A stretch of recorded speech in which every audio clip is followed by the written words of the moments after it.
Hello there, guys, and welcome back to my channel for a live therapy session. Not because we're qualified, like Clutch asked me before stream, but because we all need it. I most certainly need it. I mean, I've had an even worse day than all of you, except any of you are Ferrari fans, because bloody hell, we've had a stinker. But yeah, can it get any worse? Not really. Chelsea losing 4-0. And Ferrari been in it, ruining the championship. I mean, the only good thing is this was a pre-season game for Chelsea and not a competitive game. That's the only saving grace I have here. But there's a lot to discuss. There's a lot to dissect because, my God, I mean, some people have told me, we've definitely been as bad in pre-season before. I honestly cannot remember Chelsea ever being this bad for 3 successive pre-season games ever. I say ever since I've watched pre-season games, which at this point has been a fair few years. But obviously not all-time existence of Chelsea. But still, since I've watched it, I don't remember us ever being this bad. And this is a serious issue. I mean, we tried a new formation, not really new, but kind of new, in the first half. And honestly, it looked like not a single player had ever been told what to do. I'm not saying that's what happened, of course not. But that's what it looked like. Like, we had just no one in the middle. Havertz and Werner were supposed to be strikers. Werner was just all the way over on the left with Sterling, which meant Sterling had to be super deep and basically be completely pointless in attack. On the other side, the exact same thing happened with Mount because Havertz was so far on the right and Mount was so deep that they were like, what were they doing? We just had a defense, super low fullbacks, neither of them attacked other than Reece James later on in the first half. Then we had a double pivot, which one of them being absolutely awful in Gallagher, unfortunately, but super deep, both of them. And then we just had 2 on the left in Werner and Sterling and 2 people on the right in Havertz and Mount. And no one, basically between the centre circle and the opposition's box. Just no one. We just had 2 on the left, 2 on the right, and that's it. I've never seen a more illogical system ever. Like, I know I've been calling for the back 4, but this is not what I was calling for. Like, I mean, I tweeted this last night already, and I replied it to plenty of people as well, because it was just too obvious that it was going to happen. I can't wait for all these people blaming the back 4 in general, rather than giving any sort of context into that this was an awful back 4. You know, obviously, not every back 3 is as bad as each other. 3-4-3 is better than 3-5-2. But, you know, as I say, when it goes to the back 4, now everyone's going to blame the back 4. But hey, not exactly surprising. But there was potentially a bit of a change in formation not at halftime, about halfway through the first half to kind of a 3-4-3. First with Sterling inside, then it kind of changed, and I think it was Mount inside. But that didn't really help. I mean, it got a bit better maybe, but didn't really work. Second half, back 3.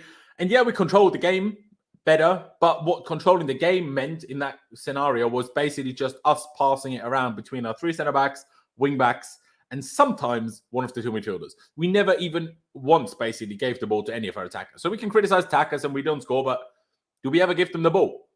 No, we don't ever give them the ball. Like in that second half anyway. I mean, in the first half, we didn't give them the ball in useful situations. But in the first half, at least they screwed it up half the time themselves. So in the first half, you can most certainly blame attackers to some extent as well. But in the second half, I'm like, they didn't even get the ball.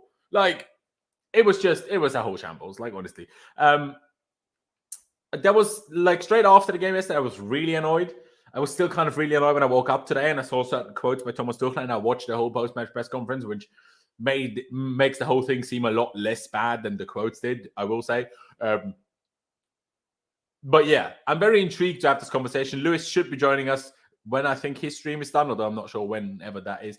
But yeah, he should be joining us for a little bit later on. But for now, I'm joined by my 2 favorite guests, Clutch and Pice.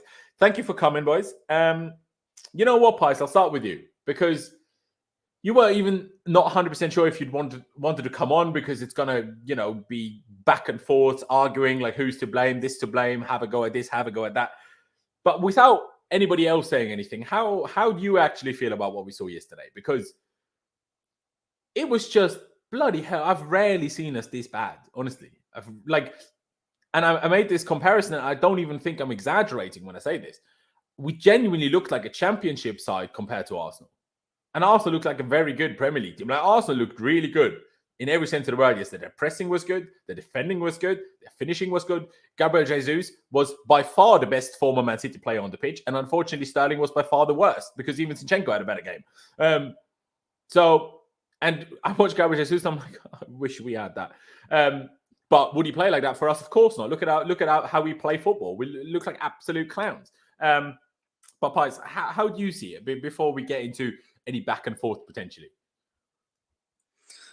I mean, you've pretty much said it yourself. It was awful. The first half was really, really bad. Yeah, just there was so many players. Like I know Tuchel said after the game, like players clearly want to leave. There was a big commitment issue. We couldn't get the ball to the forwards. It was just sideways. Arsenal were really compact, but we wasn't moving the ball fast enough. Yeah, it was terrible, bro. It was awful. A horrible watch in the second half as well. You know, we went to the back three. We had much more control, as we usually do. It got us on the ball a bit more, but again, you know, getting the ball to attackers too slow, too predictable. And you know, the likes of Ziyech and stuff like that, Hudson-Odoi as well, losing the ball, just really, really sloppy all around. Question marks over the lineup as well. Yeah, all around it was really poor, bro. It really was. I mean, did you also have that same view in the first half of the system, the structure in the first half, that there was just no one in the offensive center? Like, we just never had anyone there. Or was that just me? Or did you feel that as well? I mean, we did get the ball into Gallagher. It's just, you know, I don't think... No. I mean, further up the pitch, like, we had no central 10. Neither of the wingers ever was central, and neither of the strikers I thought was ever in the middle either. They were all just on the wide area. Or very wide, yeah. And we gave them the ball, and because there was no one in the middle, they had no pass open to them that was easy. Because obviously, all the players are to your left and to your right. How are you ever going to pass? Sorry, Rogon. Yeah, no, Havertz couldn't trap a ball either. It was awful. Yeah. I rewatched a bit of the game. The amount of touches and stuff he messed up. I mean, and get on to Werner, but Havertz, bro, was really, really bad in that first half. Couldn't trap a ball to save his life. No, he couldn't. He absolutely couldn't. It's a serious problem. Like, hi, Clutch. Let me get to you. I mean, when I texted you to come on the stream, you were like, sure, but I'll warn you, I'm a bit triggered. So what exactly triggered you, and like how would you explain your thoughts and feelings at the moment, mate? Well, first and foremost, we played terrible. I think the 4-2-2 is just something like it's not going to work. I think you need certain players in certain areas, and I don't know why we consistently think that like the two striker thing's going to work. It seemed like what we did was try to get the best out of Werner and Havertz by putting them together, and it's like, no, just stop. Like, I don't know why we keep trying with Werner at this point. I really don't. Like, he's not a good player. I'm sorry if you like Werner. He's a hard worker. What's he's a nice dude. Yeah. He's terrible. Like, I watched so many passes. He had Sterling. He could have passed it to Sterling on so many different occasions. He was open, and he just passed it right to a defender. So many different times he did that. And it's just like, what are you good at other than running? I honestly want somebody who likes Werner. He didn't even look fast either. Yeah, I want somebody, whoever's a Werner in the chat, whoever's a Werner stand, tell me what Werner is good at. And don't use the word running or hard work. Chat, bruv. Don't get me started. About he's a great ambassador and he's a good human being and all of this waffle. Congratulations. There's so many good human beings out there. Exactly. What a goal for Chelsea that is. Yeah. I'm glad that he can be a positive influence. Now tell me. Like, and then there's just like so many other things. It's like Tuchel's comments afterwards. Like, okay, I get it. Like, maybe some of these players are like that, but why are you going to say that out loud? Now they're definitely, if you do get stuck with them, they're definitely not going to give a shit about what you have to say. They definitely aren't going to care after that. So why are you saying it out loud? Him. I mean, I get it. We have to watch these bums every week. I don't blame him for having enough of it at this point. I know. The only thing I will say is prioritize the attack now, as opposed to getting a third centre back in when we don't necessarily need it over other options. But Lewis, do you feel like that adding a new attacker would change anything? Because the way we play at the moment, I'm like, mate, you could give me Messi, Mbappe, and flipping, I don't know, Kevin De Bruyne. And I still think we would be absolute dog shit. And that's not saying because Thomas Tuchel. I'm not just blaming that at all. But just how everything is at Chelsea at the moment, I feel like it wouldn't make a difference who you put in there. We don't get the ball to our attackers anyway. We haven't played our strongest 11, though. And I always go back to last season where, like, we had a striker who didn't fit our system at all. And we still played our best football when he was in the squad in the first half of the season. We were still making chances. We were still scoring goals. We were still dominating games. He was injured. There or thereabouts, but it's all in the first half of the season, including the time but, period when he was the playing 4-0 as well. against Juve was probably our best game, and Lukaku weren't there for that. Yeah, that one was. I'm talking about more like the first 2, 3, 4 weeks of the season. We can show that you can still play well, even with one player that doesn't press. So to me, it's like, I get there's other areas of the squad that need strengthening as well. But like, if we could get wing back depth in, for example, and then we could either get in a creator, we'd make more chances, or we get a goal scorer, we would waste less chances. We would be in a better position. The whole problem with our attack is we have no faith in any of them. No faith in, and the manager has no faith in any of them either. Like, I keep banging this Cristiano Ronaldo drum, and I get people who have their issues with like the lack of pressing and like the fact he's not really great in terms of link-up play and everything like that. You make chances for Ronaldo will score. If you push Havertz or Mount a bit further back, we should be able to make more chances. If you play in a back four, you utilize Hakim Ziyech more if he stays in the squad. And then you'd have a goal scorer. We need a goal scorer and we need a creator in the squad. We missed both. And then we played a back four yesterday, and Ziyech didn't start. What is? Like, I know, and then we have so many other. Well, we have so many other players in the squad that are already looking to leave, and we were still playing them. We had Alonso and Emerson play on the left, but we didn't play Chilwell. Werner was playing. He looks like he's going to be on his way out. Jorginho, we still don't know what his contract situation is going to be. And then, like, the second half, I forgot about the rotations as well, but you're looking at the team, and you're right. The one player we should have played was Ziyech. Instead, we had Kai Havertz stinking up the right-hand side. And I don't even get the logic behind that, like he can take on players, like he can finish, like he can create. Like, what's the point? Like, Tuchel really fucked up that formation. I agree with you on that, 100%. If we're going to play a back four, keep Ziyech at the club. Because we know he works when you play or buy someone better than him. But before we've bought someone, like, he's the only one that's at least somewhat reasonable in this formation. I mean, I say that. And if you do that, there is your creator right there. Now get me Ronaldo in the middle. You can have two sets of crosses coming from the right-hand side. You could have Chilwell and Mount on overloads on the left-hand side. We would be able to make more chances. But, well, with Ronaldo, maybe not. I mean, I tweeted this myself yesterday. I was like, at this point, just give me Ronaldo because we play like shit anyway. We will play like shit with Ronaldo, but at least Ronaldo will score your goals. Exactly. Guy got 18 league goals in the worst United side in history. We have better players than United. He will get more goals. That is fair. But at the same time... And people talk about this consistency thing with Ronaldo like we're just going to ignore the fact that they spent half the season with Ole in charge. No wonder everyone fell off a cliff. That is true. But what do you expect? Listen, though, because look at Arsenal yesterday. What was the biggest thing they hurt us with? Their press was phenomenal. Mm-hmm.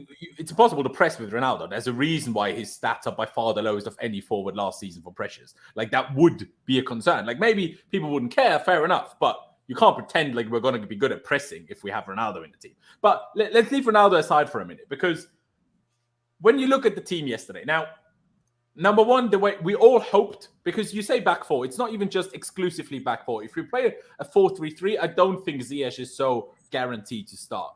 But if we play a 4-4-2 or 4-2-2, whatever you want to call it, and you have a serious, deep, wide player, which you would have like a right midfielder type thing, Ziyech needs to play there. If it's a proper right winger situation, it becomes a different conversation again. But again, where I'm like, bro, we have 2 8s right there. Gallagher and Mount, the two by far best positions for both of them. And what do? You make one of them play in a super deep double pivot, much deeper than a normal double pivot in our back three, by the way. Like that double pivot in that 4-2-2 was way deeper than those two usually are when we play a back three, just because obviously there's one centre back less, so the gaps just change, right? But why don't you play a 4-3-3? And then he changed to it second half. Bro, by then we were done for. Like, it's too late then. And then he sits there after the game and goes, yeah, we haven't played our strongest team, Arsenal have. I'm like, well, maybe you should have done then. And also, yeah, my favorite thing, I even wrote it down. I listened to the press conference earlier, and I was so baffled when I heard him say that. He said, Arsenal looked more committed to an idea of how to play. I'm like, now, please, Thomas, can you tell me what is our idea of how to play? Because I don't know what our idea is to play. All I know is keep the ball, don't concede. That's all of an idea that I know of. Because we don't consistently do the set. any other similar things. We don't consistently play over the top balls. We don't consistently play quick passing football. We don't consistently press properly. We don't consistently whip in crosses. We do nothing that looks like we want to be doing it all the time. We just do nothing. All we do is pass it around. And then in the first half, we couldn't pass it around because Arsenal pressed us too hard. And in this new formation, our players had no idea how to get around it. And when we did give it to Sterling or Havertz or Werner or Mount, a lot of them lost the ball every time. So then what do you do with that? Let me take it back to Paisto. On all of the things that Lewis has said now, do you agree with that? And also, when I ask you, I'm sure we've discussed this previously in the past, but when you hear Tuchel say Arsenal are more, like, I'm not even talking about commitment to playing and stuff, I'm like, well, obviously there's no commitment by the players if you play so badly, and the forwards play badly. That makes, after a while, the midfielders get worse and the defenders get worse because they're like, well, I do my job, but the forwards do nothing, so everything gets worse. That just makes sense. We probably train a bit harder because after the last game, that was awful, right? We traveled more. So I understand that. But to say they have more commitment to how to play, but sorry, Thomas, this is your job to make them committed to your idea. The problem is none of us see an idea. And that's why there's no commitment to it. So when you say that, I'm like, bro, you can't just throw the players under the bus like that. None of us know what your idea is. But Pies, do you agree with that, or do you see an idea? I think it's more of a case he's probably indirectly talking about the players that want to leave. So you're talking about Werner, Ziyech, Alonso. I mean, they didn't look committed to any idea of playing for Chelsea. The idea is playing for Chelsea and putting on the shirt. But if you say it's only the ones that are looking to leave, that would tell you that the other players that are not looking to leave, which is still the majority of the players, that they would have the commitment to the idea. But we still don't see an idea. So what is the idea? Well, I think there was commitment from players. It's just we didn't play very well. Questioning the commitment, I'm questioning what the idea is. Well, you couldn't see one in the first half because I said I didn't know if they'd been coached to play this formation. Like it was awful. I didn't know what. What's our idea of play? What's the plan? What's the plan to get the ball in the back of the net? I don't see it. I honestly don't see it. I mean, all I see is get the ball to our wing backs and then they put in a cross. That's the idea that I see. I can't disagree. But which is what happened at the end of Lampard's reign, by the way. It is. I mean, obviously, let me not twist this, right? Let me not sit here and make this a stream all about bashing Thomas Tuchel, because this is not what I want to do, and this is not what I think either. Because when you give our attackers, the ball in good positions, and they still don't do nothing with it. Like Clutch touched on it earlier. There was only one. But there was one moment in that first half where the system actually worked for a minute. And Werner had a relatively easy through ball if he just gave it a little bit of power to Sterling. Because Sterling is so quick that he would, in my opinion, have run around the Arsenal defender and got to the end of it. And at least would have been able to put in a decent cross from a cutback from a good position. But obviously Werner messed up that pass. So then my next question is, Tuchel complained about players lacking commitment because they're thinking about leaving. So why are you playing them? Like, I'm not saying they can't get any minutes because obviously there's a lot of them leaving, wanting to leave. So you have to play some of them. I understand that. But you didn't have to start them, did you? Like, you didn't have to start them. Christian Pulisic, people talk about him wanting to leave. He made it very clear that he will give it at least one more year, and then he might look to leave if things still aren't better. That tells you right now he's not looking to leave. But you play Werner over him. Hudson-Odoi isn't, as poor as he was in the last two games, he's not, as far as we're aware, trying to go anywhere. But still, you played Werner over him. How dare you they feel after the game criticize or blame the players that want to leave for the bad performance when you're the one to put them on the pitch? Like, I don't get that. I cannot. Like, in the end of the press conference, he then said, I don't want to destroy my players here. Like, everyone knows it's bad. Like, we'll just have to work and, improve type thing. So he's not. Maybe it kind of just slipped out of him at the beginning of the press conference when he was just really annoyed still after the result, which I understand. That's also why I'm a bit more aggressive towards him now, because I'm annoyed at him. Do you know what I mean? Well, if once I've calmed down in a couple of days, when we have had less recently a really bad performance, I will be less harsh. It's natural. I understand it. But I'm not being paid millions not to say things. He is. right? So that's the difference. But I mean, Pies, I feel like I'm trying to get more out of you. And Mabas, sorry if I butchered your name, I'm not going to send you a StreamYard link. Can you please stop spamming the chat with asking for me to send you a StreamYard link? I'm not going to do it. So if you want to stay in the chat, brilliant. Comment whatever you want, but not that. If you keep sending that, at some point, I'm just going to have to block you for spamming. But before I get to Pies again, we have a super chat. But Wingarella, great name, I think. Kai's the worst player ever to score a Champions League final goal. Is he? I don't know. I can't tell you everyone that scored a Champions League final goal, but Morata. Has Morata scored a Champions League final goal? I'm just saying. They lost the Champions League final, but I'm pretty sure he scored. But I appreciate the donation, man. I appreciate the donation of anybody that sends donations. But also, again, we have 450 people watching. Big fan of that. So, ladies and gentlemen, please be sure to subscribe. We're on the road to 15,000 subscribers. We're getting ever closer, finally, probably, after getting things going again. And we'll try to either stream tomorrow or Tuesday again as well. So, getting more consistency back on after, obviously, a bit of a more sporadic summer. But, please subscribe, smash the like button, and check out all of my lovely guests, Lewis's channel, Pies' website and Twitter, and, of course, Clutch's Twitter as well. But, Pies, do you see why I'm annoyed at those comments from the press conference? Like, you can't have a go at the players for wanting to leave if you are the one that starts them. Like, don't start them then. Yeah, I do get that a little bit. It's just, as you said, he was probably really annoyed. It was the first time in the press conference he really snapped. And it wasn't even like, because I watched a couple of the quotes, like, when he was talking about the players and saying, especially with the forwards quote, it kind of slipped out. Like, you could see it at the end. He said it quietly. It was quite funny. He almost smirked about it. And I mean, it's good in a way because you need to stop hiding and say your true feelings and, let people know. But at the same time, it's a dangerous game to play because you can very, very easily lose the squad and lose, the dressing room. So, God knows what he said to them after the game at halftime even. But yeah, it's not good.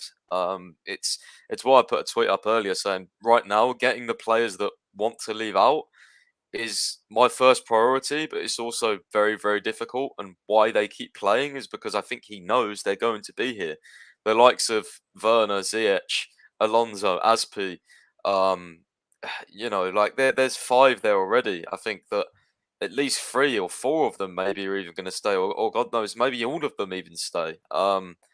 It's very, very hard to find suitors. And then you've got the likes of Barkley, Sarr, Batshuayi. Like, how do you get rid of these guys apart from sending them on loan later on in the window? Like, that's where, in my opinion, just leaving them, freezing them out the squad just does more harm than good, even if we have to watch these horrible performances.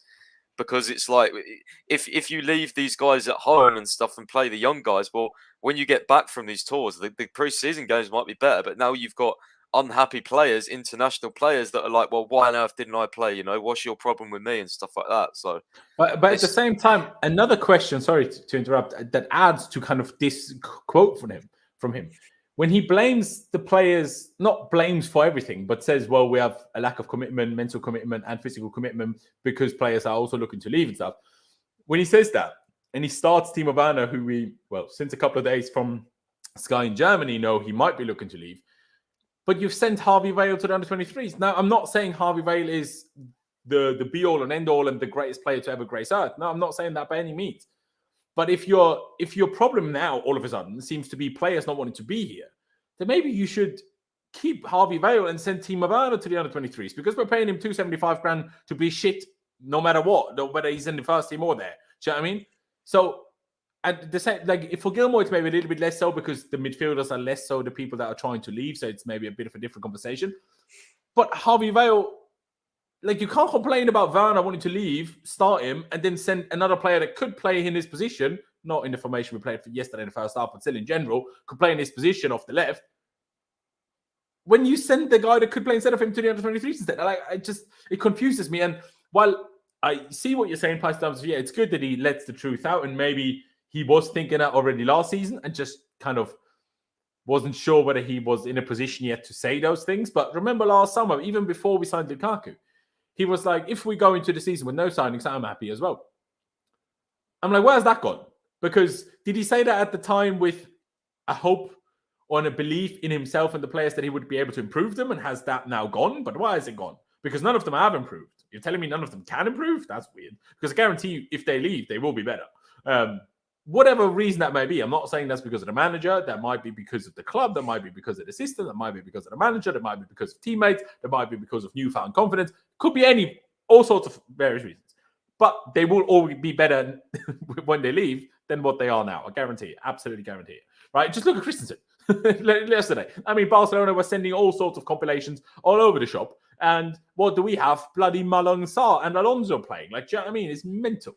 We have another super chat here by Rohan saying, is our attacking plan just individual brilliance? Yeah, individual brilliance without having any individually brilliant players, except Raheem Sterling. And he yesterday, I will get it up on screen now, and he yesterday played so deep that he was basically a central midfielder, not an attacker. So even if he had individual brilliance, he couldn't show it anyway. Now, this is, in my opinion, what we played like. And this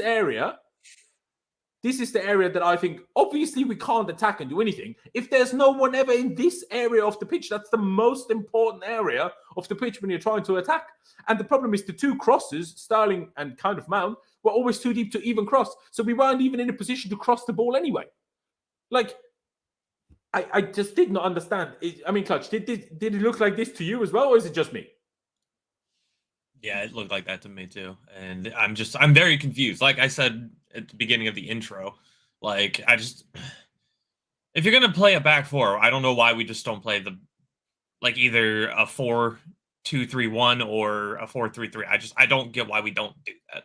Because you're essentially playing a 4-2-3-1 anyway. If you're going to use Gallagher and Jorginho in a pivot, just put somebody centrally. Then you're going to have two. You're going to have a striker, and then you're going to have a 10, and you're going to have two wide players. I just don't know why we don't do that. Like like the 4-2-2. I don't know why Tuchel is so insistent on using that. Why he wants to have two strikers all the time. I mean, it's my guess is it's just to get the best out of Werner. To be honest with you, Werner and Havertz.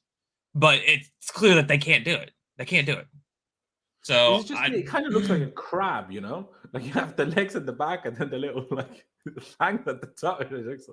Sorry. But yeah, I agree. Like this, it's not like the 4-2-2 is categorically an awful formation. Like it might not work for us, but it's not categorically bad.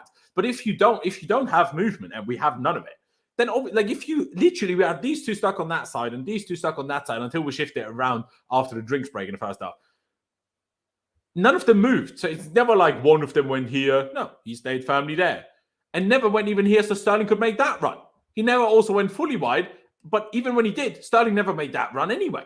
So none of them had any idea how to actually make this structure work. So the problem is we know after 3 seasons of watching Werner, we know what Werner's going to do and what he wants to do. He wants to be right there where he's positioned right now. That's what he wants to do.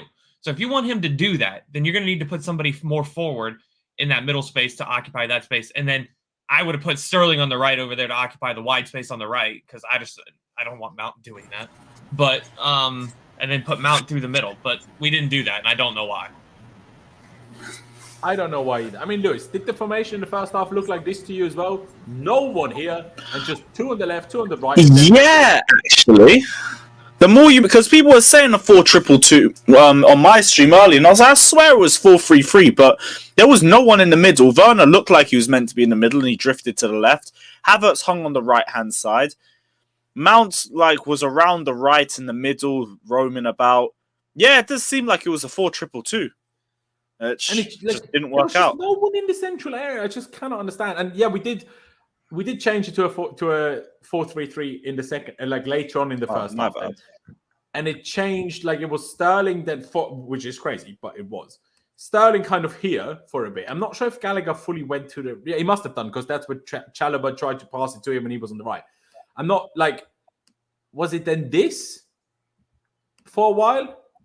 I don't know. In the end, then we changed it, and then Mount came here. Sterling went over there. Gallagher went over there. Mount went over here, and then Sterling was up here. But by that point, we was 2-0 down. And we couldn't handle the press at all. Emerson always stayed so deep. James, when we changed to the 4-3-3, went up a little bit higher and had a couple of crosses.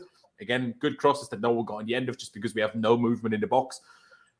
And then obviously we had to take off Chalobah, who got injured, which no one has even spoken about since then, by the way. And then we played it this way, which obviously made everything worse because then we had Malang Sarr trying to play out from the back. Like, it was frankly diabolical. I mean, I'll change it again to the formation that we started with because I just want to see a few player ratings for what we did here. We'll talk about the second half then again, and then we end up giving player ratings for that in the end too. But I mean, Mendy mostly for the third goal, which was offside, but mostly for the third goal, he didn't look great. I also think he could have looked a lot better for Odegaard's goal. I was like kind of half under him. It was a good finish, but I feel like it still kind of went half under him. Did anyone else think that? I barely remember Odegaard's finish. I just remember looking at Chalobah and Jorginho in the build-up. To me, Mendy's issue was the first goal because it all starts from his distribution. I know Chalobah's a stinker with the pass, but it's Mendy that puts him in the danger first and foremost. Overall, his distribution just weren't good enough. And also, when you concede 4, you're never really going to get a great rating in the first place. Mendy used to look invincible at a certain point. Now, they're looking at a completely different goalkeeper. It's almost really like Morata, who looked great for a month and then didn't. Obviously, Mendy looked great for much longer, but I'm just saying. Yeah, no, it's just like there's two different players right now. Mendy needs to get his confidences and mojo back because we can't have any sleepers, especially in goal next season. Remember what we know what Kepa was like in 1920, and we don't need that, especially with how shit we're looking up top. Absolutely. I mean, what rating would you give Mendy, Lewis? 3, 4. I'm struggling to give a lot of players decent ratings. I'd say a 3. Give him a 3.5. Yeah. Oh, okay. If you're doing halves, yeah, let's run that. Yeah. Why not? Makes it too complicated otherwise because people are too indecisive if I don't do half points. Trust. Clutch. 3.5, fair for you? Would you go lower? Would you go maybe a bit higher? Yeah, I'd go 3.5. He did make a couple good saves, but at the end of the day, we still left past 4. So he did. I mean, like again, one was offside, and if either a capable referee or VAR was present, because it was so obvious, even VAR would have caught it against us. Obviously, it's only 3 probably, but yeah. Pice, for you, 3.5 as well, or do you think that's a bit harsh? I was going to give him a 1 for the one good save he made, the free kick. To be honest. Okay, so we're being too nice. I generally thought he was awful, bro. His distribution, I mean, Jesus, terrible. Just even like when we was passing it back to him, he looked so shaky every time Arsenal pressed us. Yeah, like I genuinely didn't think he was this bad on the ball, and he never used to be. But I mean, yeah. You remember when Tuchel first joined? He actually looked good. Yeah. Some games last season he was good, but he looks even more shaky this pre-season, which is worrying. Like, yeah. I was going to give him a 1 for the free kick save he made, and I think that was right at the end of the game. To be fair, he even hit like the Saka goal, right, when he was offsides. He should have palmed it away and not it back towards the middle of the goal. Yeah. Both of them, by the way, because he made 2 saves in that build-up, and both of them were poor saves, straight into the path of. I mean, how Saka chipped it over. Was it Alonso? It was Alonso. He did very well there to then shoot on his weak foot. Even though it was like a comfortable save for Mendy saved it into the path of Saka. Now, if Saka wasn't offside, it wouldn't be in the path of Saka. But still, at the end of the day, you can't just palm shots always somewhere in your box. Like, this is awful. It's just honestly diabolical. I mean, you said 1. What will I give him? I don't know. Because, yeah, well, by what I'm saying here, you can't blame him for. He probably could have done better on the heading goal too. Was the heading goal the last one? Yes. I didn't even see that properly because didn't the Chelsea TV stream freeze for a second, and then you only I wasn't using the Chelsea stream, so I don't know. Yeah, they only showed the replay, which was good. Yeah, exactly. So yeah, you know what? I'm probably agree on a 3. Because I'ma just decide that leaves us on the 3. Let's do the back 4 because Emerson was a weird one. Now, the first 10 minutes, I thought Emerson was our only good player. But then he kept letting Saka run inside. Now, no one helped him, which they should, because a fullback can only push a player in one direction. But the problem is Saka is left-footed, so don't let him go on the inside all the time. Rather force Saka on the outside.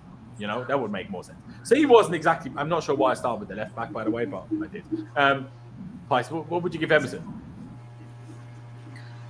I mean, on the ball, I thought he was okay, but the one thing that was really annoying me was he kept letting Saka cut in on his left foot, and he's always been the same. Against left-footed, he is awful. Against left-footers, trust me, every single time. I remember when he used to start for Chelsea, it used to be the same thing. It's not a great defender. Good thing he's a left back. Yeah, still shouldn't let someone cut in on your left foot. No, that's what I mean. Good thing he's a left back, and he's always going to be facing left footers. Yeah, I see what you mean. Though. Yeah, I get it. I don't know. I don't know if he does this on purpose, thinking the centre back next to him will push out, and then because he forces and he tries to still nudge the player, like Saka diving left, right, and centre, obviously. And I don't know if his idea in that situation is for either one of the DMs or the centre backs to then push out next to him, and basically in the moment where the winger cuts inside to push there. I don't know if that's what he's trying to do, but it's just not working. So he needs to stop doing it. Sorry, Pice, go on. What drain would you give him then? 1 or a 2. I don't know, 2 probably, because he was less at fault than Mendy. Doesn't mean he was any good. You gave Mendy a 3. Fair. Sorry, a 1. Oh, yeah, give him a 1, yeah. Clutch, Emerson, would you guys lower it 2?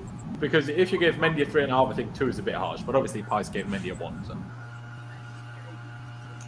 I'm going to go for a 3. Okay. Lewis? I'd say 3. I don't think Emerson was one of the terrible players from yesterday. Didn't really stand out to me. Had a couple good progressive runs and all of that, but yeah, 3. I don't think he was one of our biggest issues last night. Yeah. I might even give him a 4 if I'm honest, but it ends up on a 3 anyway. Let's go through the centre backs. Now, Thiago Silva, he was decent, but there was also moments where I'm like, you just look a bit slow. Like, as much as we criticise which goal was it? Odegaard's goal. Chalobah obviously tried to follow the attacker who basically pulled Chalobah, but then Reece James tried to fill in, but then ran away again. And then because Reece James ran away again, who looked first like he was going to fill in, Thiago Silva then reacted to that too late and also didn't fill in. And in the end, basically, Odegaard was just in the exact spot that Chalobah should have been in. But then because Chalobah pushed out, no one was there. And then he was just completely on his own in the middle of my box. I'm like, sorry, what are we doing? But other than that, I thought Thiago Silva was okay. I would probably give him like a 5. Clutch, what would you give him? I was thinking around a 5 too. I mean, unfortunately for him, he did look lost in a couple situations. But again, especially the offsides goal, I think he was just like surprised he was there and kind of maybe expected the flag to go up, but it didn't. And he just kind of was slow to react, so I'd give him a 5. There you go. Lewis, 5 fair, or would you go a bit lower than that? Nah, Silva, to be fair, was like one of the better players. I didn't really see any glaring errors from him. He's just surrounded by dog shit, in all honesty. So yeah, 5 I think is a fair rating. Fair dues. Fair dues. Let me just see. By the way, guys, if I'm missing any super chats, please. I'm sorry, because I'm obviously on the formation thing. I'll try to save them as well for you. Oh, yeah, good. Cheers. Appreciate that. Pice, to finish it off, 5 fair for Silva. Do you think it's too low? Maybe too high? Yeah, around that. The only thing I was going to say was I saw someone post earlier that, so you know the Gabriel Jesus goal, obviously someone said he could have got to it quicker and maybe put in a tackle, but I don't know. Maybe he could, but that's what happens when you he was running across. So, 37-year-old. yeah, I mean, he was running across, and it was obviously Chalobah's fault to begin with when he was give the ball away and then out of position from the Xhaka pass. So, yeah, I'd probably say 5. He didn't really, maybe even 6 because he played average. That's the average rating, isn't it? So It is, I I would say. Yeah, probably Fair. say 6 actually. Fair dues. I mean, we've got 3 5s, so it's going to stick at a 5. But have it noted, the Pice gave him a 6. Trevor Chalobah, now, obviously only played, well, about, half an hour, 35 minutes. And in that period, gave a goal away. So you can't exactly give him a high rating. I reckon because none of the other ones specifically gave goals away. Mendy kind of did, but only the offside goal. So, on the one hand, it's like I want to criticize it. On the other hand, I'm like, well, you have to play football expecting the rules to be applied properly. Do you know what I mean? Because if you're expecting the the linesman to ignore the offside flag, well, then I want one of our forwards to wait at the edge of the box all the time. Do you know what I mean? And we just punt it. But obviously you can't do that because you'd be flagged offside. But I must still probably give him a 2, if I'm honest. Like, he has to be the lowest rating. We gave Mendy and Emerson 3, so that's why I'm going to give him a 2. Lewis, fair for you or too harsh? Yeah, 2. You could go lower, personally, because he only played 40 minutes and was just dreadful throughout that part. Yeah.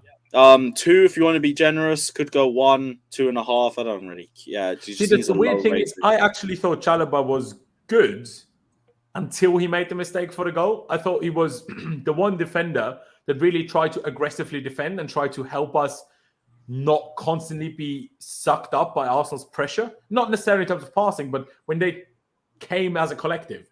And he was the only one that I thought was trying to do something about it. But clearly it wasn't enough. So, but maybe I didn't notice him as much before that. But the first thing I recognized from him was that error to the goal, and it was just downhill from there. It really was, mate. It really was. I mean, hey, when we get to the forwards, it's going to be a quick one with these rates because we're all going to be dishing out zeros anyway. So we'll be quick.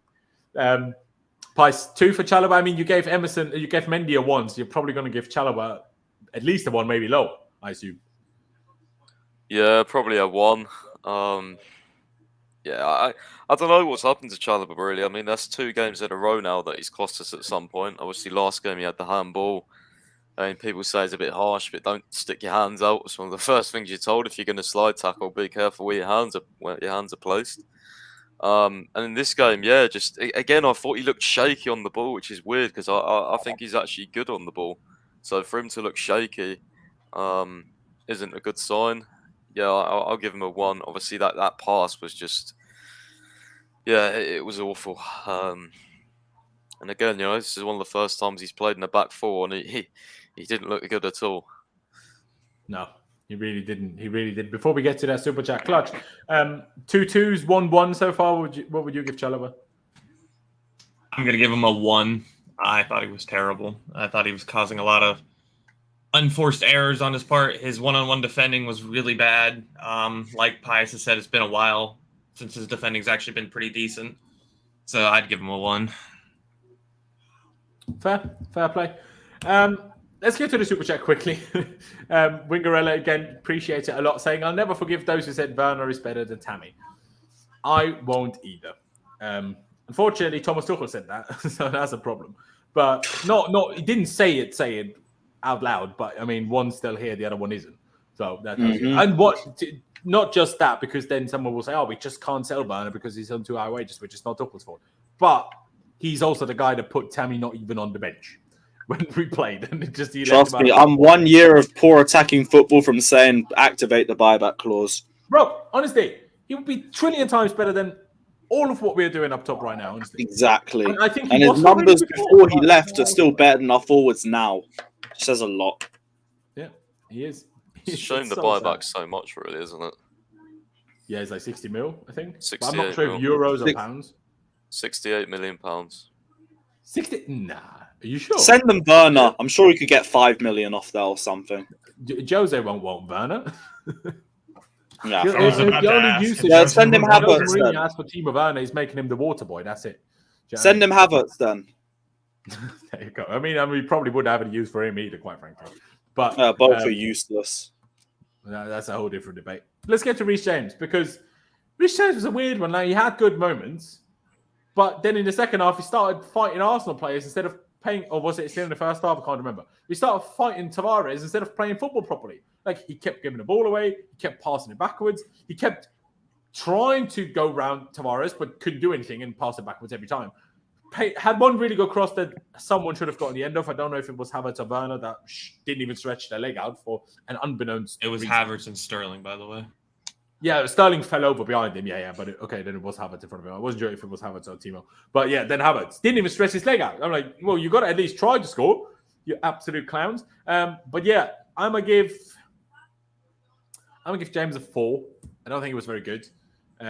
And I think maybe this is always a bit unfair of me, but I almost somewhat adjust the rating by my expectations. And because I think Reece James is probably the best player in our team, maybe aside of Sterling, but I need to see more than 2 preseason games with half of a half being good and everything else being quite frankly, as bad as all the other attackers. Because then I see James as the best player. I'm most critical of him and Mount probably, but I'm going to give him a 4. I'm going to give him a 4. Clutch, what would you give him?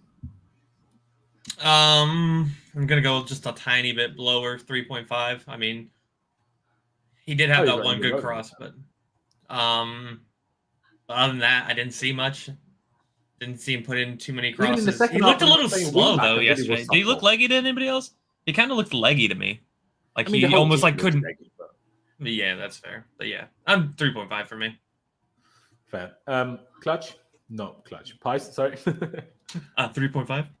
Yeah, 3.5, 4. There's a few times where, we did go forward and like you said, he was trying to take on Tavares, but I don't think he wanted to fully do it, obviously, because it's through pre-season. Then as a result of that, he would just turn around and pass it back. That was annoying a little bit, but yeah, he also got bodied out the way a couple of times. I'm like, where is Reece James and what have you done to him? Because I've never seen Reece James bodied by anyone.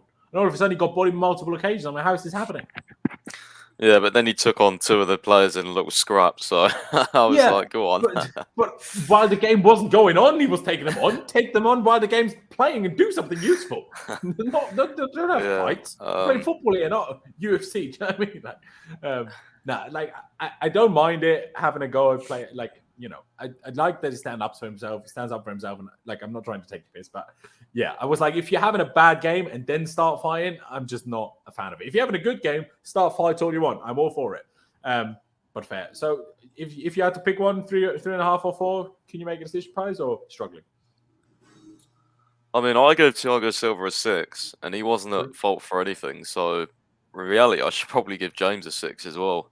But is that or enough was he to a not little be at bit fault below for average? anything to get an average rating? Oh, he wasn't necessarily at fault for anything. He just wasn't great. So no, that's what I'm saying. That's what I'm saying. Is not being at fault for anything enough to get an average rating, or because you could just be bad outside of costing you goals? Do you know what I mean? Yeah. I'm not even saying go it 5. necessarily applies Go to 5. James. I'm just debating. Fair enough. Lewis, then, would you go as high as the 5 as Pies did? Maybe more 4, maybe even lower. It didn't stand out to me as much as Silva did, but again, I didn't really see too much mistakes from him, so I'd say 4. Cool. Now, Gallagher will be my first 0. Now, not all due to his own fault. It's like if you played, I don't know, Mount, Foden, these types of players as a 6 against a high pressing team, and you give them a back 4 that has no idea how to play a back 4, apparently, they would struggle. But he just couldn't hack it. Like the pressure, he couldn't release the ball quick enough. When he did release it, he passed it to an opposition or out of play half the time. When he tried to run, he lost it immediately. Even Chalobah's fault was partly on Gallagher because Gallagher's movement made no sense, because Chalobah aimed the ball to Gallagher, but Gallagher all of a sudden ran in the other direction, which have no logic to it in that situation. Don't know why I'm sounding so weird. But anyway, I think it was absolutely dreadful, honestly. Absolutely awful. I saw someone, and this isn't anyone you know, it's a summer in the morning when someone asked, like, well, I couldn't watch the game. What like, who watched it? What are you saying? And that person mentioned 3 players that were like, I thought these 3 players were good. And he mentioned Gallagher, and I forgot the others. But he mentioned Gallagher, and I was like, what? Sorry, how have you come to that conclusion? I thought he was awful. Maybe his theory is a bit harsh. I'll give him a 1. You know what? Give him a 1. But there was not much there. There really wasn't. I mean, Lewis, did you think Gallagher was any good? Also, what did you think of Gallagher in that game, obviously, because I didn't speak to you about that one. Gallagher, just looked clueless out there, in all honesty, and we've seen a bit of a decline in his performances as pre-seasons progressed. You give whatever rating you want. I think 1's fair enough. You dropped a 1 there. I think that's completely fair. What was the second point you wanted me to address? If he was any, did you think he was decent in the last game? Because obviously it's a question, can he even play in the pivot? Should he play in the pivot? He was, but I wanted to see Jorginho and Gallagher in a 3-4-3, and I thought you'd get something out of that.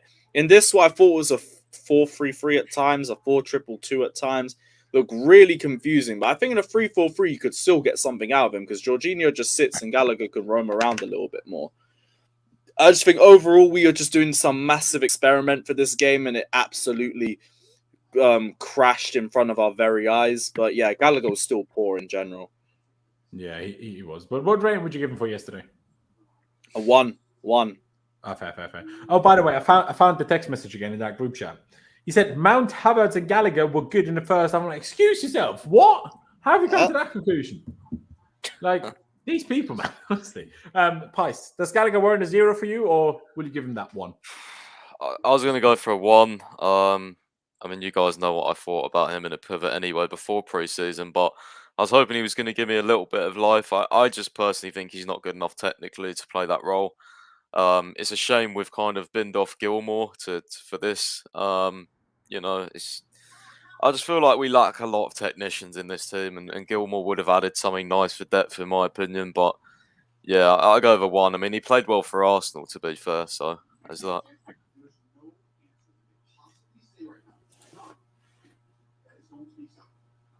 You're on mute, Pierre. I know.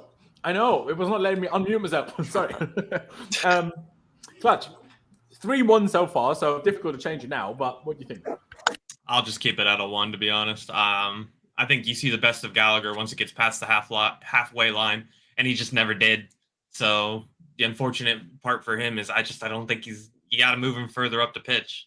Otherwise, you're never going to see what Gallagher brings. And that double pivot just isn't it. I mean, everything Pius has said, the train wreck that he warned us that was going to happen with Gallagher. Well, that's the train wreck you just seen right there. I've seen it for England, bro, too many times, it makes bro. a big difference to say, sorry, Pies. I think it makes a big difference to play a pivot with a back 3 behind you or to play a pivot in a back 4. I think it's basically a completely different position. You're a much more defensive player with a back 4 behind you than you are with a back 3 behind you. And I would 100% agree with Pies that he cannot do it in a back 4. Not just after yesterday.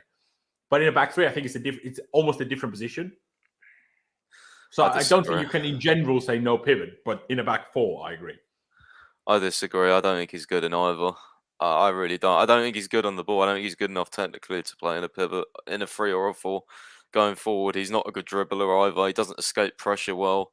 He's inconsistent passing wise. But then, what position is he good for? Because if he's not good technically, I don't know. I mean, people were saying play him in as like an 8, but even then, it's like off the ball runs. I think that's his best attribute. Is off the ball runs. When you get him on the ball, I don't rate him at all. He's very, very average on the ball.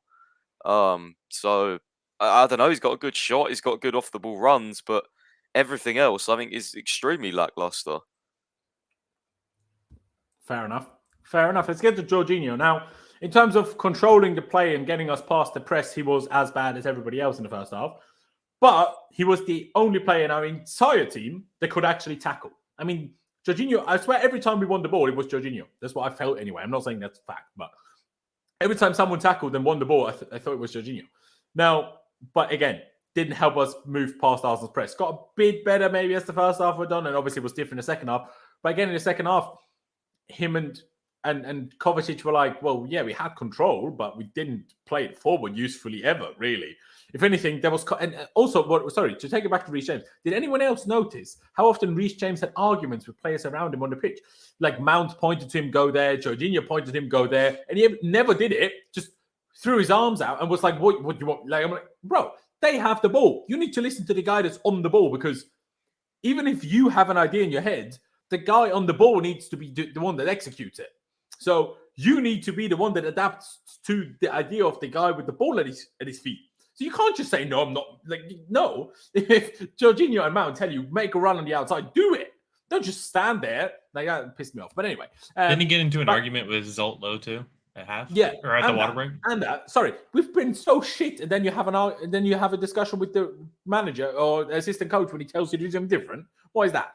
But anyway, I will give Jorginho a 5 because I think his tackling was good, but I still he needs to be better in terms of controlling play, and that wasn't good enough against Arsenal yesterday. Of course, he can't do everything by himself. He also was busy filling holes that Gallagher kept leaving left, right, and centre.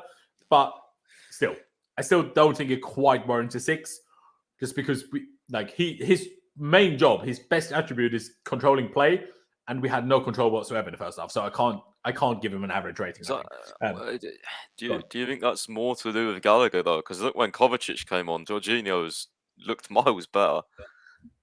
Like even on the ball. I think like, that was just both of the them. formation. That we had a back three and everyone knew what to do. I think that was the bigger difference rather than Gallagher or Kovacic. I think no, it would have been better with Kovacic for sure in the first half, but I don't think it would have been that different. Just because also Kovacic is not suited to play in a deeper pivot in a back four, in my opinion. He's not like in a back three pivot, is one thing, but in a back four pivot, he's so deep, it becomes pointless to play players It's interesting that have offensive strengths. It's interesting. If this is the case, it's very interesting why so many people want us to move to a back four, because if so because many no players one don't wants to suit pivot, it, bro. We want a back three and then 2 8s. back four with 2 8s. Yeah, back four with 2 8s. Yeah, that's fine. So Jorginho, who would you have as the lone? You'd have Jorginho as a lone six. I don't care in a who you four. put there. Try it out. But But the problem is you don't just go there and play it like we did yesterday and probably worked on it for a day in training and then think it works. That's not how it works. Antonio Conte worked on the 3-4-3 all of pre-season, and then while the first 3 Premier League games of that season until we lost 3-0 at Arsenal, and he had worked on the 3-4-3 because I was at pre-season that year. So I looked at them working on the 3-back. But we didn't use it in competitive games yet. We didn't even use it in the friendlies except for 1 second half of that summer. But then from Arsenal onwards, we used it. But that meant we had by that point, because what month was it when we played Arsenal? October? Maybe September. Like we were over a month into the season by the time we even changed to that formation. So that meant we had been working on that formation for 2 months by the time we got to it, which is why I kept being so annoyed last season that a year ago, last pre-season, we didn't already work on the back four properly. We started working on the back four halfway through last season. And then we stopped it again. And now we seemed like we still hadn't worked on it. I mean, like, obviously, a system change isn't just going to happen, isn't just going to be great by itself. It's not FIFA. You don't just change formation, everything's great. That's not how it works. You need to actually teach players how to play the system, get them used to the system. That's what the training pitch is for. But we don't do that. But that's why I want to know what they did in training this week, because there's no way you would have just gone yesterday evening, right, we're playing a 4-2-2. Like, they obviously would have played it in some sort of training game or structure or whatever in training. Like, you know what I mean? I don't think they're that much of a rookie just to pick a formation and send players out. Like, that's why I want to know, what did we do in training? Because he was clearly pissed off that they couldn't, play this structure. Because he even said after the game, it wasn't the structure, it was the application within the structure. Yeah, but he always says that. That's his excuse for not blaming his own system. But I mean, we saw this last season, and it was better than what we saw in pre-season. Was it just certain players? Like, if we played again today, and we played, I don't know, we played Jorginho and Kovacic, and we played Koulibaly next to Silva, and we played Chilwell instead of him, would it have been better? We never played would it take Werner out? You know what I mean? But we never played a proper 4-2-2 though, did we? The only way we played it was in those games where in attack we shifted to it, and in defense we shifted to the back three. Oh, we started it against Brighton, bro, away. We started against Brighton away, and we started it against Spurs at home in the cup game. I'm pretty sure we definitely started against Spurs. Brighton. Was definitely shifting to the back three off the ball. Against Brighton, I can't remember. You might be right on that one. But against Spurs, it was definitely off the ball. We shifted to a 3. And yesterday we didn't do that. And we're not used to playing out from the back in a 4. And that's why we couldn't beat Arsenal's press, in my opinion. And that's why I said Gallagher was half the problem, because every time they played, like, he's just not good deeper. Like, every time he got the ball, like, he couldn't, like, he didn't know what to do. He, like, panicked. Like, he'd get the pass off, but it would look so awkward him doing it. Like, he didn't want it. He didn't want the ball. He didn't want it to be there. That was the problem. Yeah, you might have a fair point. I can't even remember. Did I ask anybody else about Jorginho's rating yet, other than you, Pies? And what rating would you have given him? Did I even ask you that yet? I don't even know. For me, I'd give him a 6. Okay, fair. Touch. What would you give Jorginho? I don't think a lot was his fault. I think he did. I think he controlled to a decent degree. He could have done it a lot better. I'm going to stick with the 5.5 you have on the screen. Okay. And Lewis, did you think, I mean, I know you're a big fan of Jorginho in general, but did you think it was any good yesterday, and how would you rate him? First half, it was terrible. I agree when Kovacic came on, things got a little bit better, though. But for that, I'd say 5. Could go to a 4, to be honest, based off the first half too. To be fair, our only good chance came from a Jorginho half turn and then pushing it up the field. So Yes. Yeah, but it was the such James like. While you're right, if we're given props for that kind of half turn, like we're not. I'm not gonna give him like League 2 team. Like, do you know what I mean? I'm not saying like, hey, that was so great. He deserves this higher rating. What I'm saying is, he could have done that more, I guess. Yeah, no, that exactly. Because I completely agree. That's a good point. Because yes, that moment was very good, but why did it only happen once? And that's almost why I don't want to give him too high rating. Is if you look at Arsenal's midfield was passing the ball through the lines, right? Why is Jorginho the only one who can do that on our team? Why is if you remember the pass to Pulisic last year, that I guess it was against Lille or whatever, when he passed, why is Jorginho the only one who can do that? Why is George? And I even include Mount on that. Mount is a better passer from deep than he is from anywhere within the final third. Why is Jorginho the only player? Wing, that's why I didn't do it yesterday. But I know, but I mean, he normally does that. But like, that's why I want Mount further back so he can make those passes. We need somebody in the midfield who makes those passes. But Jorginho is the only one who does, and he's always where he's at right now, and he's hardly ever up there to do it. So I don't know. He is. Let's do Mount first, because he had. Sorry, Pies, did you say something? No, I was just gonna. Well, you're coming on to Mount anyway, so you might as well start with me. I was just gonna say, every time we play this formation or have played this formation, he looks non-existent. Yeah. I remember those guys. I think last season he's not a winger. No surprise. Yeah, he played it on the left-hand side though, because Ziyech always played on the right of the attacker mid, and he just. It was like I always say this. When Mount doesn't play well, Chelsea don't play well either. Like he's when he's at the center of everything and he's on the ball, like Chelsea play much better. So if Mount is ghosting for Chelsea, that's not a good sign because he is one of our most important players. So yeah, he absolutely did nothing yesterday, and he every time like I was watching him a little bit, like he didn't know what movements to make off the ball. Like every time Gallagher and Jorginho got super slow. Like I've never seen Mount look this like slow. Yeah, he was sloppy, to be fair. He got the ball one time and ran into one of their defenders, and then he huffed and puffed and then sprinted after the ball. And I was just like, yeah, he wasn't happy with it. He wasn't happy with the structure. And he wasn't happy with his performance. It wasn't. He probably didn't want to play flipping right wing because he knows that's not how he's good. Yeah. Having said all that, though, he had only sorry. Yeah, I was just saying, having said all that, structure-wise, like he was still poor on the ball. Like he didn't do anything apart from that shot, obviously. Yeah, but that shot was literally the only chance we had all game, and he hit the post. So it was the only attack we had all game. Well, obviously Reese's cross, but in terms of effort, in even the remote direction of target, it was basically the only one. So for that shot, I'm going to give him a 1, but otherwise it was 0. Like, but not even just a 0 for being bad. Also a 0 for being bad, but the 0 half of it for not being involved, which is not all of his fault. But when you're not involved, like I need to, like to me, being not involved is worse than doing things bad. And when you're not involved, you need to make sure you get involved, and he didn't. So that's why I'm critical of that. Lewis, is that one shot that hit the post enough to give him to give him more than a 0, or what would you give him? 1's fine, just for the shot. Other than that. Very invisible, didn't really have too much impact on the game. And like I said, the further forward it gets, the more disappointing it was. So yeah, Mount can just hold the 1 for me. Fair. Clutch, would you agree on the 1 as well for the 1 shot, or would you even give him a 0? Considering he took a shot that was never going to go in and it went about 40 yards left, I'm going to give him the 1. To be fair, we haven't gotten to Malang Sarr yet. He took one of those as well. Just wait. Fair enough. Raheem Sterling. Now, I'll ask an honest question. Did any of you notice Sterling do anything other than Werner trying to pass to him and Werner missing the passes, and that's why Sterling did it? Yes, I did. I don't think he was great. But he put the through ball to Werner that Werner should have probably scored, but he got caught up to somehow. True. And he was the one who started that attack from our half.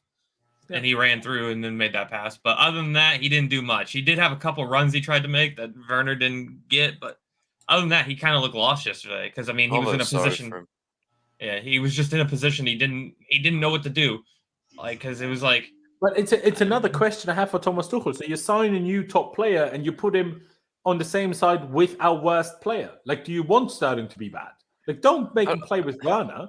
Also, like, I thought he was going to play centrally. This was the reason why I thought, maybe he's trying for Havertz and Sterling up top, because he was mentioning how Sterling could play centrally. So I was like, well, But did you think Werner was going to play left mid though? he's played that wide before. I just thought if Sterling plays, then wouldn't you put him more That's centrally? why I thought it was a I don't know. 4-3-3 initially, because I couldn't it was imagine weird, like bro. you. I don't couldn't. know. It just didn't make sense for Sterling to be there, but he was there. He was so deep, like he was around the halfway line for most of the first half. I don't know what he was thinking with this formation. It was awful. It was so bad. Terrible. I know it's the formation he likes. It's just we don't have the same players as PSG, big man. We have bums we up. play against better teams than PSG play. Like Arsenal are way better than anyone in Liga other than PSG. Like, do you know what I mean? Like that makes a difference in what works. Like, if PSG wanted to, you can probably play a 1-1-8 and win. But you can't do that in Premier League. Like, honestly, I'm not trying to take the piss too much out of Liga, but especially 3-4 years ago, 2-3 years ago when Tuchel was there, Liga was even worse than it is now because obviously they're slowly progressing, getting better as all the leagues are except the Bundesliga, of course. But I don't even know what to review. I honestly want to give Sterling an NA because I feel like I don't really want to just blame him for this because I feel like he was just thrown into a system that not a single player understood. At least it's understandable that Sterling doesn't understand it because he's only been here for a week. And, well, I mean, Pi said, did we not work on it? Well, in my opinion, clearly we didn't. Otherwise, we would have been better. So, the other players at least tried it last season a couple of times. Sterling never played this system. So I don't want to be too harsh, but essentially, he was worse than Mount because he didn't even hit the post. He didn't do anything useful. So, by that logic, I have to give him a 0. Which sounds crazy, but I don't want to give him a 1 because, well, he didn't even get remotely close to scoring. I thought he had a few decent progressive dribbles, but that was it. So, we're not gonna act like it was anything special. Yeah, it's a progressive dribble into forwards that do nothing. So, Let's say 1, maybe 2 if you want to be generous, but I don't really care. You could do whatever you want with these attackers. Just give him a 1. No, I think you make a fair point. Like he had some other small good things that Mount didn't have, but Mount hit the post. So I think maybe same rating is not too far off the reality, if I'm honest. Clutch, would you go along with that? Yeah, why not? I mean, it's hard to judge him, to be honest. I mean, I don't think it was his fault at all. I think when you put Werner with him, you're asking for trouble. I don't even think we should rate Sterling because I don't think you can judge him off this system, in my opinion. But if we're gonna play the system, we're gonna judge him at some point. I mean, just judging him based off performance. They don't mean nothing. I don't think we should rate him. I think it would be unfair. I get what you're saying because, we're saying he was a bum like the rest of the attackers when he really wasn't. And we don't want to say that about a new signing. That's essentially what's happening. And I was thinking the same thing. But, honestly, I think it was actually worse than Mount because he didn't even do anything useful. Yeah, 1 dribble from midfield, great, but, we signed him to be that guy. He's on 300k a week. We didn't sign him to make a couple of progressive runs from midfield. That's not what we signed him for. Do you know what I mean? We didn't sign him to play 4-3-2 with Werner and Emerson on the left-hand side. Maybe we did. Apparently, Tuchel thinks different. Maybe Tuchel thought exactly that. Who knows? I don't know. With Tuchel, I don't know anymore. I thought I understood the guy last year. No, 2 years ago. Well, not 2 years ago, but 2 seasons ago. I thought I had him figured out. No clue what he's doing. Honestly.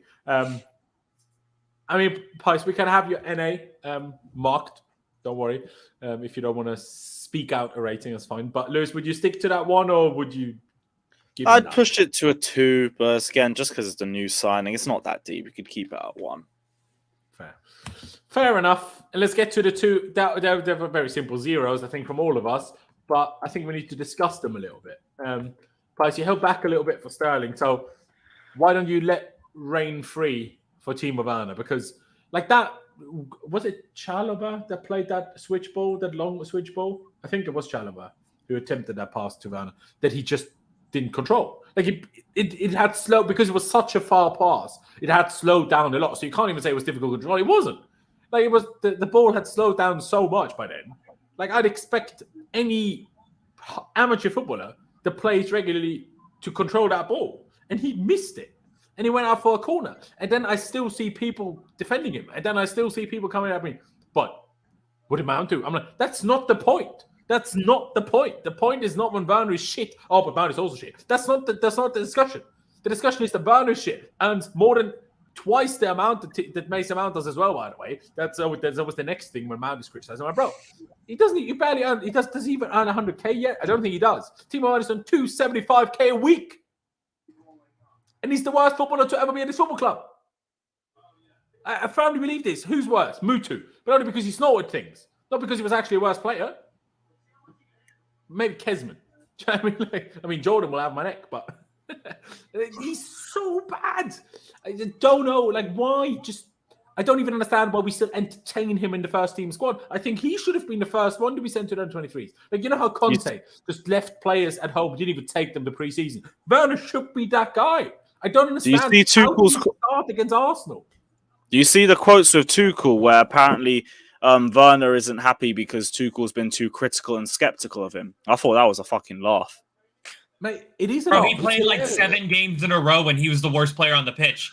How has he been too skeptical? You know what's Werner, you're interesting, just an idiot. Shut up. You get all these media reports, but Tuchel, when he was asked about him before the game yesterday, in the build-up to the game, he was asked about Werner's future, and he was like, "Well, I feel like he still wants to prove a point to, at Chelsea. He's not told me he wants to leave and stuff like that." So then, when you want to, like, when you see this performance and see how, like, you see the clip where he told Sarr to like shush and just not moan at him because he was clearly annoyed with Werner and his lack of effort. That was one of the reasons why I think he was so like he came out. It was all pretty much directed at Werner, in my opinion. So yeah, I don't see I don't see why he doesn't just hand in a transfer request. Like, if you don't want to be here, just fuck off. Like, genuinely, you're shit anyway. Yeah, and the only thing stopping the transfer is his wage demands anyway. Exactly. Like, so just now that Tuchel is in charge, Tuchel won't say, "Oh, we need more money for him." Like we got rid of Lukaku for nothing. We will get rid of Werner for nothing if we have to.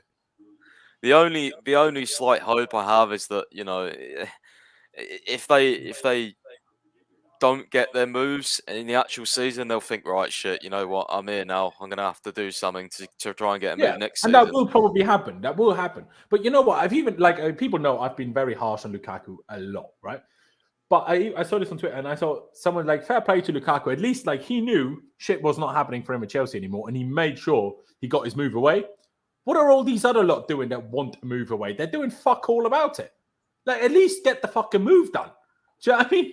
Like, at least do that. Lewis needs to head off like hand in a transfer request. Like, you know what I mean? Like, if you want to play in the World Cup, do it, man. Leave. Stop talking to the media and leave. That's the next question. Leave. How are Germany even including him in their squad? Are they all stupid? Like, it's mental. But Lewis, you need to head off in a second. So I'll give you a chance before I take it back to Clutch and Pice again to talk about Timo and Havertz. Because we know you've been very critical of Havertz anyway, but I assume also Werner. Like, these two, also like their German national teammates. They've played. They're best friends at Chelsea basically because they're the only. Well, Pulisic speaks German as well, and Christensen did. But they're German-speaking mates, and Kovacic does, of course, as well. But they're young. They know each other. They have no connection on the football pitch. None. Neither of these two understand what the other does ever. I know some people always spoke about they have a bit of chemistry. I never thought they did. They never made any sense to each other. Like, what chemistry? They're just friends and that's it. Let's be real. Yeah. German Chuckle brothers. Get the pair of them out as soon as possible, in my opinion. Timo Werner, the thing is, I don't even speak too much about Werner because at least we're all in agreement when it comes to him. Havertz, though, too much of this fan base are busy drinking the Kool-Aid and milking themselves off to Porto replays. Let's be real about Havertz. If he didn't score that Champions League final goal, people would talk about him the same way they talk about Timo Werner. I don't know what position he plays well in. He's a 9 that can't finish. He's a winger that can't take on players. He's a 10 that can't create.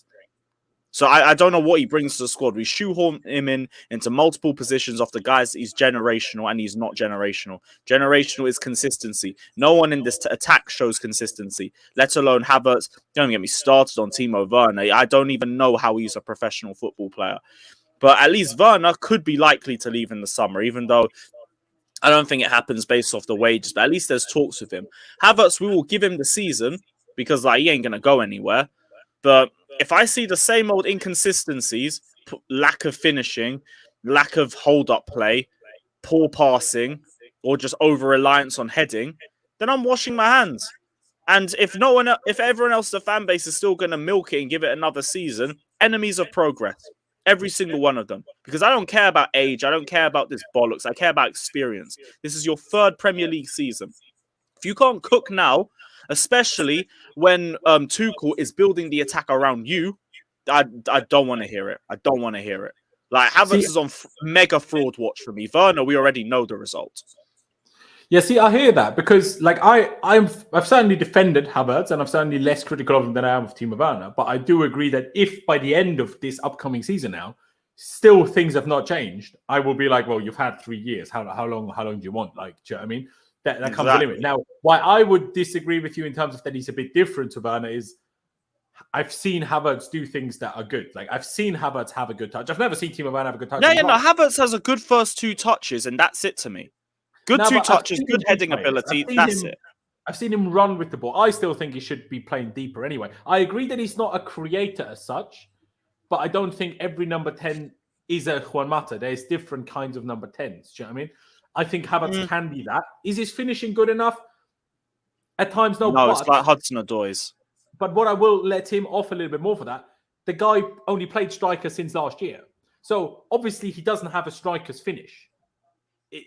To me, that makes sense. Like I understand that, but like we haven't seen Havertz's finishing improve since he joined us. It's still the same weak finesse shot. It is. No, I agree. But then there's also like the Newcastle finish where you're like, well, not a single other player in our team can even attempt that. 100%. But like, I don't subscribe to moments. I subscribe to consistency, and I don't see it. That is fair, but we're not comparing to Drogba and Costa. We're comparing to Timo Werner, Hudson-Odoi, Hakim. Oh yeah, Havertz is still better than Werner, but he's like, there's not much. There's a nice first touch, heading ability. That's it. Other than that, I think it's the same player. Just relies on movement. I don't quite agree yet, but maybe in a year's time I'll have to agree. Hopefully you're wrong, and then we're all happy. I hope I'm wrong. I would love to be wrong as well. I want to say that too, but I don't see it. I really don't. But yeah, guys, I do have to head out anyway. So big up anyway. Appreciate it. Take care, guys. Love. Later, brother. Before I take it back to you boys now about this Werner and Havertz discussion, let me quickly get to this other super chat, which I still haven't mentioned. Wingarella again, appreciate you saying, I'll die on this hill, Mason Mount is not that guy. No, he most certainly isn't that guy at right wing. You know what? Usually maybe I should do that more. Often on super chats, I don't quite get the guests involved. What's your reaction to this super chat, Pies? Well, I mean, I don't think he should have won Player of the Year last year, but he definitely improved in his goal assist all round. I think he's one of our most consistent players. I've always said though, if we had genuine like superstars in attack, would Mount play? Like I saw a tweet earlier. It's like, you know, this team's ceiling is tied to Mason Mount because if you know we're not buying a right winger because we have Mason Mount. We wouldn't buy a number 8 because we have Mason Mount. You know, if we bought a 10 and we played a 4-2-3-1, Mason Mount would have to play. Like somewhere, Mason Mount is the ceiling of this team. He has to play. Is he like, you know what I mean? Because when I think of those players that warrant that, you're thinking of the likes of, you know, the old Eden Hazard, Neymar, like the out and out superstars who can play, you know, false 9, left wing, right wing, wherever. You know what I mean? Hazard used to, with the amount Hazard used to drop deep, he used to play as a number 8 sometimes and just pick up the ball and run. Like, I don't know. Like, we definitely ignore. I will make one argument because of Mount. If you played Frank Lampard at right wing, he would have been awful as well. I'm not saying Mason Mount is like Frank Lampard or as good as him, but I'm saying the best players had positions they're better in and worse in. Now, when was the last time we got to see Mason Mount as a proper attacking 8? Now, tell me that. And even if we've seen it in 1 or 2 games, Frank, then we haven't seen him often enough to... Well, yeah, Lampard, but that's number 1 ages ago. Number 2, how much younger was Mount at the time than he is now? Even though that's his best position, when he plays it, you still need to give him a little bit of time to get used to it again and improve himself in a position that he's not played for 2 years, right? Like I'm just saying, I'm not saying Mason Mount has always been amazing and certainly not a right wing. And I don't think it should be in the front 3 either. That's why I keep saying, now, the one player Tuchel always wants to shoehorn in the team, no matter whether it fits, like yesterday, is Mason Mount. Now, why on earth does he not play the formation that suits him best then? That's the thing I don't get. I don't get it. Like, imagine if we had Frank Lampard, like I say, and all we played was a double pivot in his prime, not towards the end when Jose came. And all we had was a double pivot and a 10. Neither of those formations are perfectly suited to Frank Lampard. Then Frank Lampard would have never been the player that he was. No, it's because Mount still delivers in the front three. Because if we go to a four at the back, I agree. That's why. Then you know what I mean. Like if we played, because how would you know? If we played 4-3-3, like Mount would deliver, but other like the defense. Tuchel's Chelsea's foundation was built on an amazing defense first and foremost. So whatever we think about formations, Mount is still delivering in the front three, and he did last season. So until that changes, then I don't think we see any sort of ultra attacking formations, because Mount is, in terms of that comment again, like he is that guy, because last season he was delivering a lot. Most of our play came from Mason Mount. The only guy that has done that is Hazard. The last one that did it before Hazard was Lampard and Drogba. That's how long we're talking. So in the Premier League, he definitely delivered. It's just obviously in unfortunately towards the end of the season, the cup finals especially, he didn't step up. He missed huge chances in the cup with one of the finals, and the other one obviously he missed a penalty and was non-involved in that final. So that was a shame. But in terms of the Premier League, he's definitely one of our most important players. Like if you start a front three in the Premier League of Hudson-Odoi, Pulisic, and Havertz, I don't think it performs as well as if you put Mason Mount in for one of them. So in terms of that, he is that guy. In terms of other things, maybe not. Yeah. Oh, we've found another Lukaku, Stan. Just get in the bin. Take yourself, put yourself in the bin. Like, we don't accept those in this channel. Like, that's ridiculous. Like, how are you bringing up Lukaku? Really? Lukaku is the guy you're going to bring up. Really? Like, think about the things you say, people. Honestly, baffles me. Whatever. Anyways, I haven't really let you react to the super chat. Did you have anything to add that we haven't said yet? Clutch, sorry. What do you mean by that guy? Like, I agree. The reason why he stays in the front three is because he's the only player that fits Tuchel's system. That's just it. He's the guy who's going to press hard from the front. He's going to get you goal contributions from the front. Now, I think Mason Mount's a very good player, and I think he's one of our better players. But he should not be in the front three. I'm sorry. He just shouldn't. He should be as an attacking 8. What you said with Lampard and all that? Pretty much every time he plays, he's still always our best attacker, which, what does that say about the other attackers is the problem. Like, not yesterday, but again, what a ridiculous position for him to play in. Yeah, but that also goes back to me. How often last season was he the best of our front three? So if he's not an attacker, what are the others? Well, that goes back to me saying he's the best one in this system. He's the one who fits this system, right? So no, he doesn't fit the front three at all in the 3-4-3. He does what he does for the qualities that he has is what Tuchel wants in the front three. That's what he wants. Yeah, but it doesn't suit him. No, it doesn't. But that's what I'm saying. The others don't.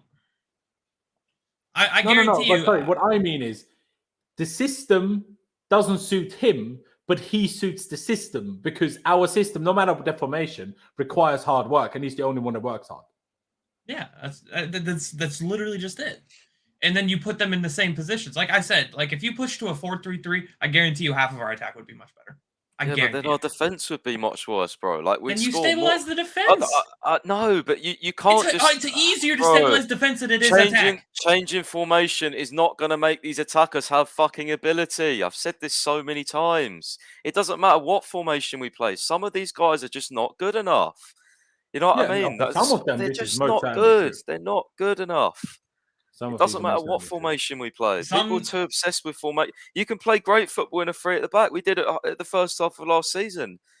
It's just doing it to stabilise the defence. That is all. If we go to a 4 at the back... It doesn't stabilise our defence anymore, and that's the problem. We let in 4 goals. 2 of them were into the back 3. No, I'm not talking... It does not matter. Not last night. It doesn't matter. Next season, it will be the same thing again. We will have a good defence, but we will struggle going forward. And when we... Bro, okay, come on, Clutch. You're telling me Koulibaly, Silva and Kounde is leaking goals. Like, you're talking nonsense here. 3 at the back will definitely solidify our defence. 100%. It does do that. But in a 4 at the back, I don't think especially from with open the amount play, of I centre agree, backs. but it won't stop us conceding stupid free kick corners, own goals, goalkeeper howlers. Do you know By what the I way, mean? most of our goals we You don't win conceded unless last you score season, goals. So most of our goals we conceded last season came off individual mistakes. So I don't know why people say it's all on the system. Like, it's really not. No. The goals, conceding goals is not on the system. I agree with that. Clutch, just quickly, because the missus is in a break at work right now. Is there any news about Kounde? Because I don't know any news either, really, No. today. No news. No news. I think Nizar Kinsella was talking about something earlier. It was like, oh, by the way, I never said fee was agreed. We'll find out more next week. And didn't someone say Monchi's just a really difficult guy to He is. Fuck that guy, honestly. to negotiate with? And yeah, so basically, they're all pretending as if we were never as close as they claimed we were last week. That's basically what's happening. That guy, honestly. There you go. So not much more to add. Sorry. But I'll take it back to you, Clutch. Just say what you need to say about Werner and Havertz, whether that's in this formation, whether that's just yesterday, whatever you feel like you need to say. I mean, what's more to be said about Werner? I mean, the fact that he gets chance after chance after chance, and yet he still says, hey, I don't feel like I'm being trusted by the manager. I don't see that. You started 7 games at the end of last season that you should have never touched. You had a decent game against Madrid. Good game. I'll give him that. He had a good game. And you had probably a lucky goal against Southampton. And then somebody in the chat earlier just said, hey, well, he at least scored against Club America. Yeah, but he missed the first try. He shot it right at the goalie. And then he got the second one. So And you today, tell me how that's never great. even attempted to get into goal scoring positions. Like, I'm sorry. You can't count that. I'm sorry. Timo Werner is... That was a League MX team, by the way, that he did that to. He's not doing that against Premier League teams. I'm sorry. It's just not happening. The fact He that we missed keep the first persisting... shot. That's what I said. Yeah, he missed the first shot because he shot it right at the keeper. Werner's not good enough. And as far as Havertz goes, I've been saying this. He has to sort it out. If it's the same type of thing where the first part of the season he struggles to kick on, then he needs to be sold next year. That's it. That's all that needs to be said. Mate, he needs to be sold 2 years ago. That's what he needs to be done. I mean Havertz. I don't mean Werner. Sorry. Yeah. Well, I agree with that. As much as I like Havertz, and as much as I think there is still a great player in there, which is, a lot of that is on the basis of 1 month in 2022, and a lot of it is on what we know he can do from the past, right? Not because we've let him do anything, but that's because we play him in a position that's clearly not his best position. His best position for our stupid system, but that's for our stupid system. Now, Pice, what's your reaction to this comment? Now, I'd like to only highlight super chats because that makes entices people. I've heard this so many times. It gets on my nerves. But it's boring. Okay, no, that's fair. But when it's every single player, even in various systems, 3-4-3, 3-5-2, 4-2-2, in all systems we slate our attack. Every single one of those systems. Can it they can't like he says, they can't all just be bad. That's impossible. Most of them are. Yeah, but why are they only bad at our club? Why were they not bad before? I've said this loads of times. Look through. We've got Ziyech came from Eredivisie. Okay, He's not got the pace to be a Premier League winger. So no matter Did he what pick us formation you apart put in him the Champions League though? who cares? He was better at Ajax than Chelsea anyway. He's got older. He's got slower. He was in his peak he's not at even Ajax. He's not going slow. He's bro. He was quicker at Ajax. I watched him. He was, he offers. By the way, he offers the old moment of magic and stuff like last He season. should have against had an Spurs, assist yesterday, but Alonso decided to be scared of the ball instead. So. He's a limited player, bro. He's a limited player, no matter what. I don't disagree with this whatsoever. No, but he's still better than what he's displaying for us. I just don't get it. If you bring in one of the best attacking coaches in the world, I genuinely, hand on heart, don't believe they would be able to get more out of Werner, out of Ziyech, out of Havertz. Pulisic and Hudson-Odoi, maybe. I don't know, but in terms of 3 out of our 5 attackers, I think they're pretty helpless, to be honest with you. I think they're extremely limited. I mean, we always go back to it, right? And when I was complaining, where's that pull gone? The only reason we got it was because of the COVID at the time and no one had money. Now, Barcelona, Real Madrid, two biggest clubs in the world. Clearly. Now, I would have said Man United are up there, but the fact that Barcelona have the pull that they have with their struggles, that makes them, to me, top two clubs in the world. Biggest clubs. Them both wanted Havertz. Like, not every club can have bad scouts. Like, I mean, that's impossible. They can't all have bad scouts. Like, we might have bad scouts, but not everyone has bad scouts. Do you know what I mean? So, like, again, I agree on certain individuals. I agree on it with Ziyech. I agree on it with Werner. I agree on it to some extent with Havertz in certain positions and formations. But, like, Sterling yesterday was absolutely dog shit. Are we not going to blame that on the system? Yeah, the system was at fault yesterday. I think everyone knows that. I don't want to see Yeah, that but shit again. who picked the system? Tuchel, I know. I said he was at fault for that shit system. I don't want to see it again. It's just a struggle. It's just a struggle. I don't want to make too big of a topic of this. It's just saw this comment. I was like, it's half the problem. Honestly, it's Sterling looked. I mean, the first game, Sterling looked miles better in a 3 than he did in the 4 yesterday. Like, what makes sense anymore? Like, too many players suit different Mount's shit. best It's game annoying. came when he played in the double pivot in a back three, by the way, for the preseason at least. This for our preseason. yeah. I mean, it was against the worst opposition of our preseason, but still, Charlotte's you're the right. worst, but Yeah, but how they played, Charlotte were better than Club America. yeah, you're right. To be fair. But yeah, this is what I said at the beginning, and this is where Pies and I have slightly different opinions, or we have the same opinion, we just don't have a solution. Because I said, right now, no matter who we signed, they'd all be awful. Pies said, no matter who the manager is, the attackers would all be awful. Now, can we both be right? Theoretically, yes. That just means some things cursed at Chelsea. Because Well, I if think both of us are correct, I think no it's a hope. mix of both. I honest to God think it's a mix of both. Because if you look at Tuchel's system, right, I want to know what our plan is. That's my question with Tuchel. What is our plan attacking? How do you get the ball in net? What do you tell these players? Because for me, every time I watch this, I see slow passing, and then I see somebody, maybe James or Chilwell or Alonso, making a run on the wing, and that's when they cross the ball in. And that seems like we're the plan. By the way, I watched Lampard do this for a very long time, and I hated it.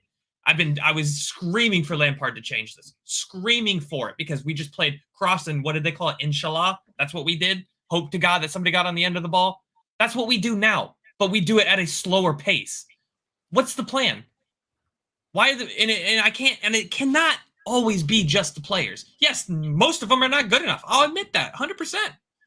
But what is the plan? Why are they not passing quicker? Why are we not putting the ball over the top? Why are we not doing half these things we're doing? Why do we keep sticking with it? So yes, we want to play a little bit more defensive, but when the defensive thing doesn't work, what's the plan after that? That's my question. It's not that I hate Tuchel. I want to know what you're doing, because I don't see the plan. And if I don't see the plan and the players don't see the plan, what do you see? I want to ask him exactly that question. Linda makes an interesting point. Now, I still believe that Rice would help us, but you know why I think that Rice would help us? Not because I think he's that much better or whatever. I think he's better, but why I think that is because Tuchel, I think my hope would be that Tuchel would finally change to allowing us having 2 8s. And I would get the best out of Mount, get the best out of Kovacic, get the best out of Gallagher, get the best out of, in my opinion, still we could give it a go with Havertz there, but I know I'm one of the only few people that think that. But Rice is my only hope that Tuchel will do that. He will never do it otherwise. That's why I think this. But she still makes a fair point. 2 months ago, everyone said attack is like the last one. To be fair, Pies hasn't always said that, I will say. But everyone, like April, May time, every single person on Twitter was like, we need a DM, top priority. Obviously, then the Christensen and Rudiger thing happened and they left and it changed to centre-backs being our first priority. But when we still had hope that Christensen and Rudiger would stay, at least Rudiger, we all said, Rice, the DM needs to be the top priority. And now we're like, we need 15 new attackers. And we do need 15 new attackers, quite frankly. But it's still true, though. JC5, you're in the mud. Because if you don't understand that not every back formation works the same, then you haven't understood football yet. But fair. Does he see the highway of space going through the middle there that nobody had to defend? Highway of space. Zero plan on the. I think we had more of an attacking plan than Lampard than we do now, personally. But maybe that's just me. Why is that not a comment? But anyway, regardless. Now, random, but Pice, do you agree with this? Or not do you agree with this? Do you see this, that we all said, Pice is the priority, and all of a sudden we're all like, we need attackers? Pice is the priority. I'd play midfield, mate. Yeah, go on, Pice. Sorry. Yeah. Rice. No, I want to see a minimum of 1 red card every month. So I don't know. Like, for me, I'm not as keen on Rice as everyone else for the same reasons I have with Gallagher. I think in a pivot he's better, but if you want to play Rice as a lone six, I've seen that before, especially for England. I don't think he's the dictator that you need. I don't think you can build from the back. Play a with him. lone six? Yeah, they have done before. Yeah, they have done before. They've played in pivot as well. He's played lone six. Like, he's played it for West Ham. I think in a pivot, yeah, like someone like Rice and Kovacic would be great because you'd have Rice sitting back. I do like. He's good on the ball, but it's West Ham, innit? Like, you know what I mean? Like, I don't know. Like, I don't think he's that guy. Like, to pick up the ball and it's hard to explain. Like, I think if he replaced Jorginho, I don't think you'd see the same level of control you think you would. That's just my personal opinion. I agree with that. And until I think anyone that tells you differently either doesn't understand football or is lying to themselves. What you would see is more defensive solidity, better at closing off spaces. He's obviously more athletic. He's stronger. So you get those attributes, but at the cost of you maybe not. I think what it would give us is more freedom to the players in front of him to be aggressive and pressing, because they have someone behind them that has a bit more pace, has a bit more strength, and it's just a bit more naturally suited to tackling.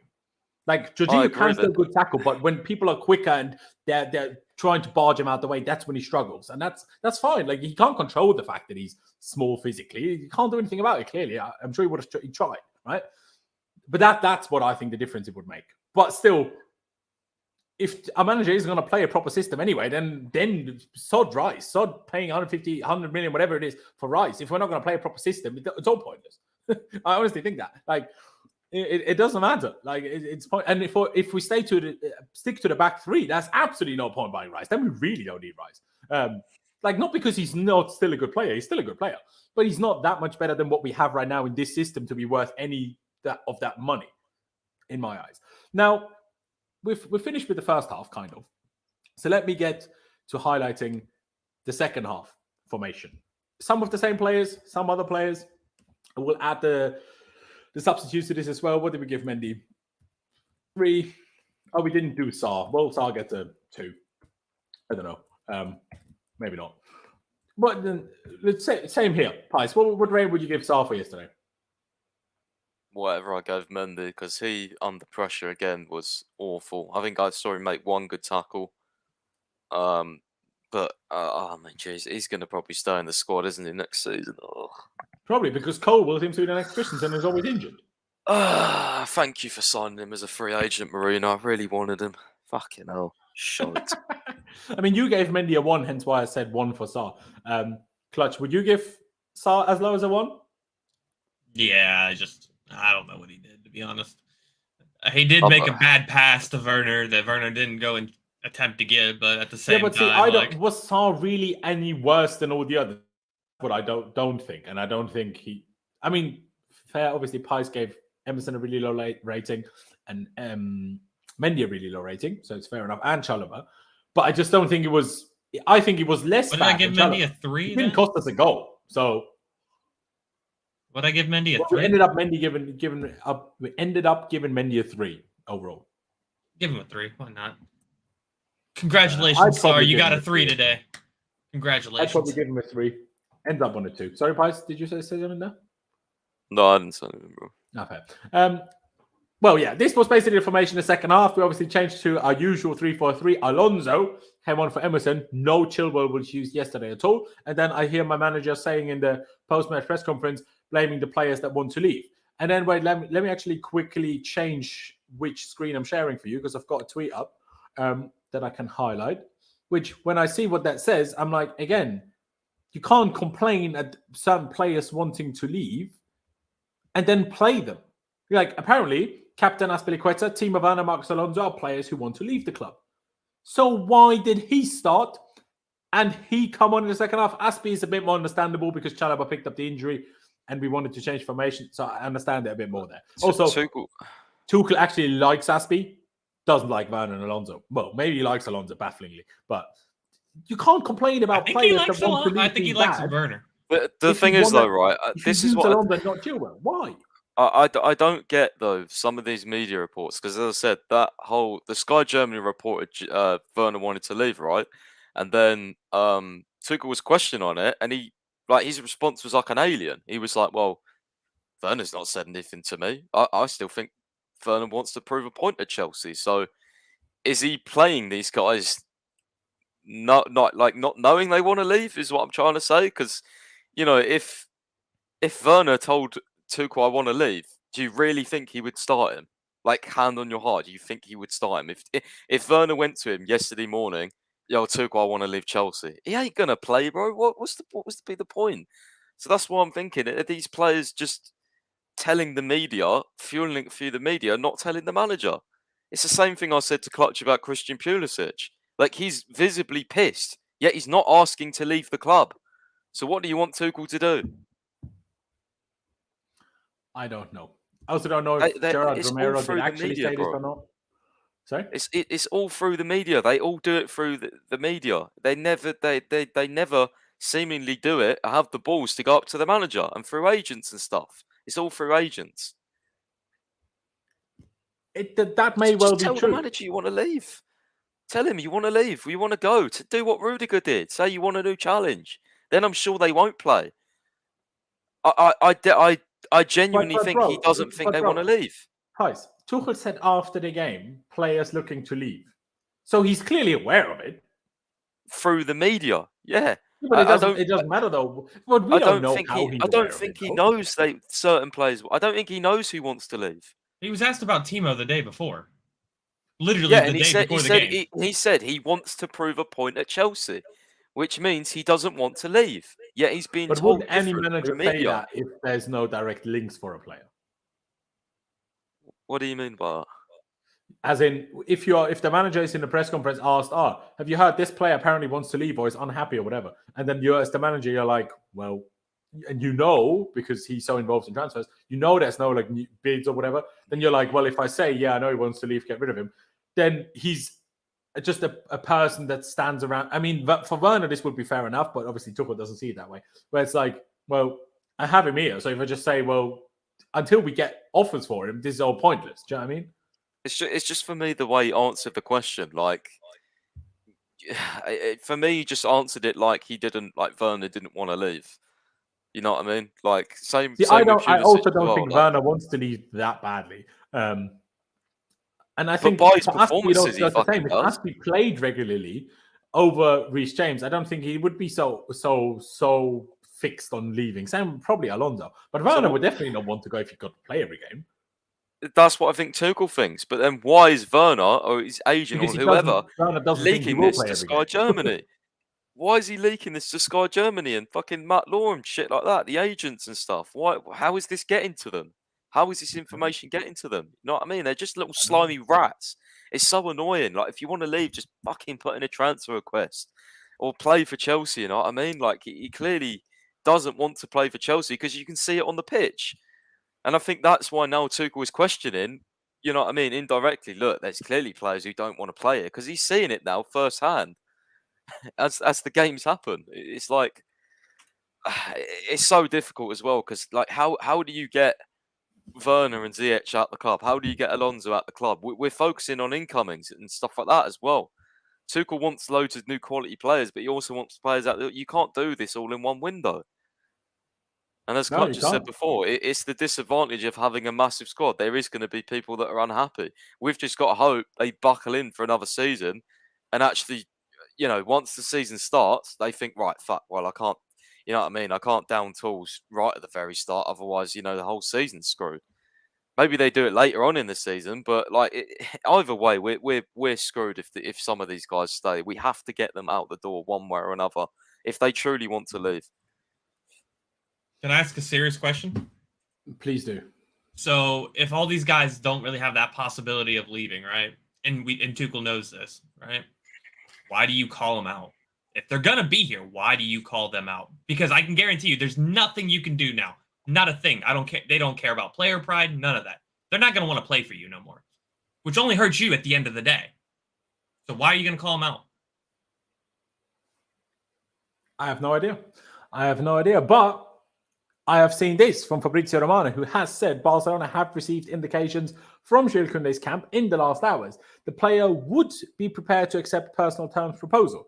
Xavi also called him. Chelsea discussed personal terms with Kounde days ago, but still no green light from Sevilla player. Now, this is not news. I don't know what Fabrizio is doing at the moment, but we all know that Kounde is perfectly happy to go to Barcelona. So this is not news. Like, it really isn't news at all.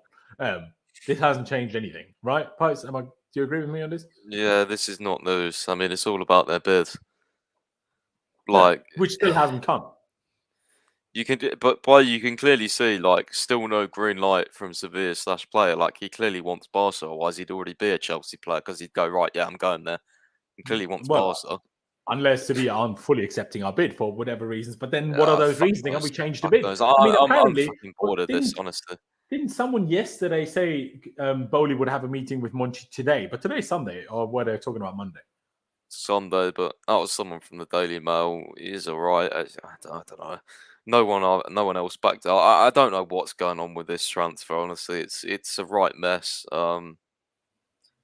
Yeah, give it until Tuesday. If not, go on to someone else because we really haven't got time to be wasting another week on one centre back. Like, it's appalling, bro. Honestly, I agree. I completely agree. Let's take it back to those player ratings. Aspie, clutch. What would you give him for yesterday? A 2. I think he was terrible. I thought he was really bad. Was he terrible? I can't even remember. Awful. He got skinned for the. Koulibaly made that insane block. Aspie got skinned at right centre back. He was absolutely shocking. He's an old dog who needs to go. I love him, but please, that one pass when he pushed up. Oh my God! Please, he can't stay here next season. He wasn't even playing right wing back, and he looked like when he plays right centre back, he usually does a job. But nah, bro, this pre-season you really see he's beyond washed, man. Like, maybe that's just why he wants to go to Barcelona. And Tuchel needs to let him fucking go. None of this high ground shit on Barcelona. Let him go. Don't keep him against his will. Unless we tell them, okay, you want to get rid of Depay, all right, give him then. Do you know what I mean? That's the only one I accept. I have my big hesitations about Depay. Number one, because he was a flop at United. Number two, because I don't want to help out Barcelona in their situation. But Depay is kind of the style of player I believe we need. The style of player Gabriel Jesus is, which I believe we needed, but we decided to not go for that for whatever reason. Now he instead chipped that goalkeeper for Arsenal against us. Brilliant. But would you agree on the 2 that Clutch gave him, Pies? 0. 0. 4. He's just saying, I honestly, other than those 2 moments that Pies has just mentioned, which just sparked no memory. Why is there 2 1s now? I can't really remember, so I'm just going to agree with the boys and one. Going to make it quite simple. Reece James, of course, we rated already, gave him a 4. Marcos Alonso. Now, I don't think he was the worst player yesterday, but I mean, he screwed up in the lead up to whichever goal it was. And he also should have had a goal from a wonderful Ziyech cross, but he got scared of a high foot and then went like this, and the ball just flew past him when he basically had a tap in from 6 yards. But he got scared. Not that it would have mattered. We would have lost. I think at the time it was 3-0, or was it 2-0? Maybe 3-0 probably. But so it wouldn't have changed anything at losing, but it would have made the whole thing look a bit better. So for that reason, I'm going to give him a 2. Now, what did we give Emerson? A 2 as well, I think, to be fair. Oh, Emerson got a 3. Okay, then I got to give Alonso a 3 as well. I don't think he was worse than Emerson. Or do you think he was, Price? I mean, he cost us kind of a goal, so maybe. Who? Alonso. Yeah, and also that there was an over-the-top ball where he dragged someone down for a yellow card, and I was just like, yeah, your positioning, your brain is just not working. Like, this guy's definitely going to be a next season, by the way, 100%. They're probably both going to be him and us, but I've already resigned to that fact. Especially if Kounde goes to Barca, there's no way we're going to want to sell to Barca. Alonso is Alonso, and he's always going to survive it, unfortunately. Unfortunately, he is. Breaking news, according to Lee here. Tuchel is to be sacked within 2 weeks. well, no, this is obviously fake. But also, imagine if we decided we're going to sack him, or we're still going to wait 2 weeks. We already know that we're going to lose to Everton, which we probably will anyway. But it's what it is. And Teddy, appreciate that donation, even if you've not added anything to say. But fair enough. Clutch, what would you give Alonso for yesterday? 0. Terrible, awful, no build-up play. The left-hand side was basically irrelevant. Pulisic was trying to get the ball many times. He just went backwards with it every time. So, yep, bad, terrible. And also, he got that. Not even like Saka didn't even skin him just there. He got skinned on the first part of the play with the overtop ball too. So, yeah. Like that entire play was just Alonso's fault. Yep. But which goal was that again? Was it the second one? The offsides one where third one. That was the third one. Okay. Yeah. Yeah, of course. The second one was in the first half. How could it have been Alonso? I stick with you, Clutch. Kovacic. What did you make of him? I don't know. I wasn't really sure what I made of his game, really. That's a tough one because I don't think he was bad. I think we were definitely improving. He actually tries a couple over the top balls to Callum that Callum kind of really ruined with his first touch. I'm gonna give him a 6. I don't think he was terrible. I think he was average. Okay, Pice, would you give him a 6 as well, or what would you give him? Yeah, I mean, we had more control, especially just like miles better than Gallia, obviously 10 times the player, but yeah, 6, something like that. I don't know. I don't even. To be fair, I gave Jorginho a 6. I think. I think Jorginho was a bit more involved. To be fair, but in terms of tackles and stuff, so maybe I'd give him the same rating.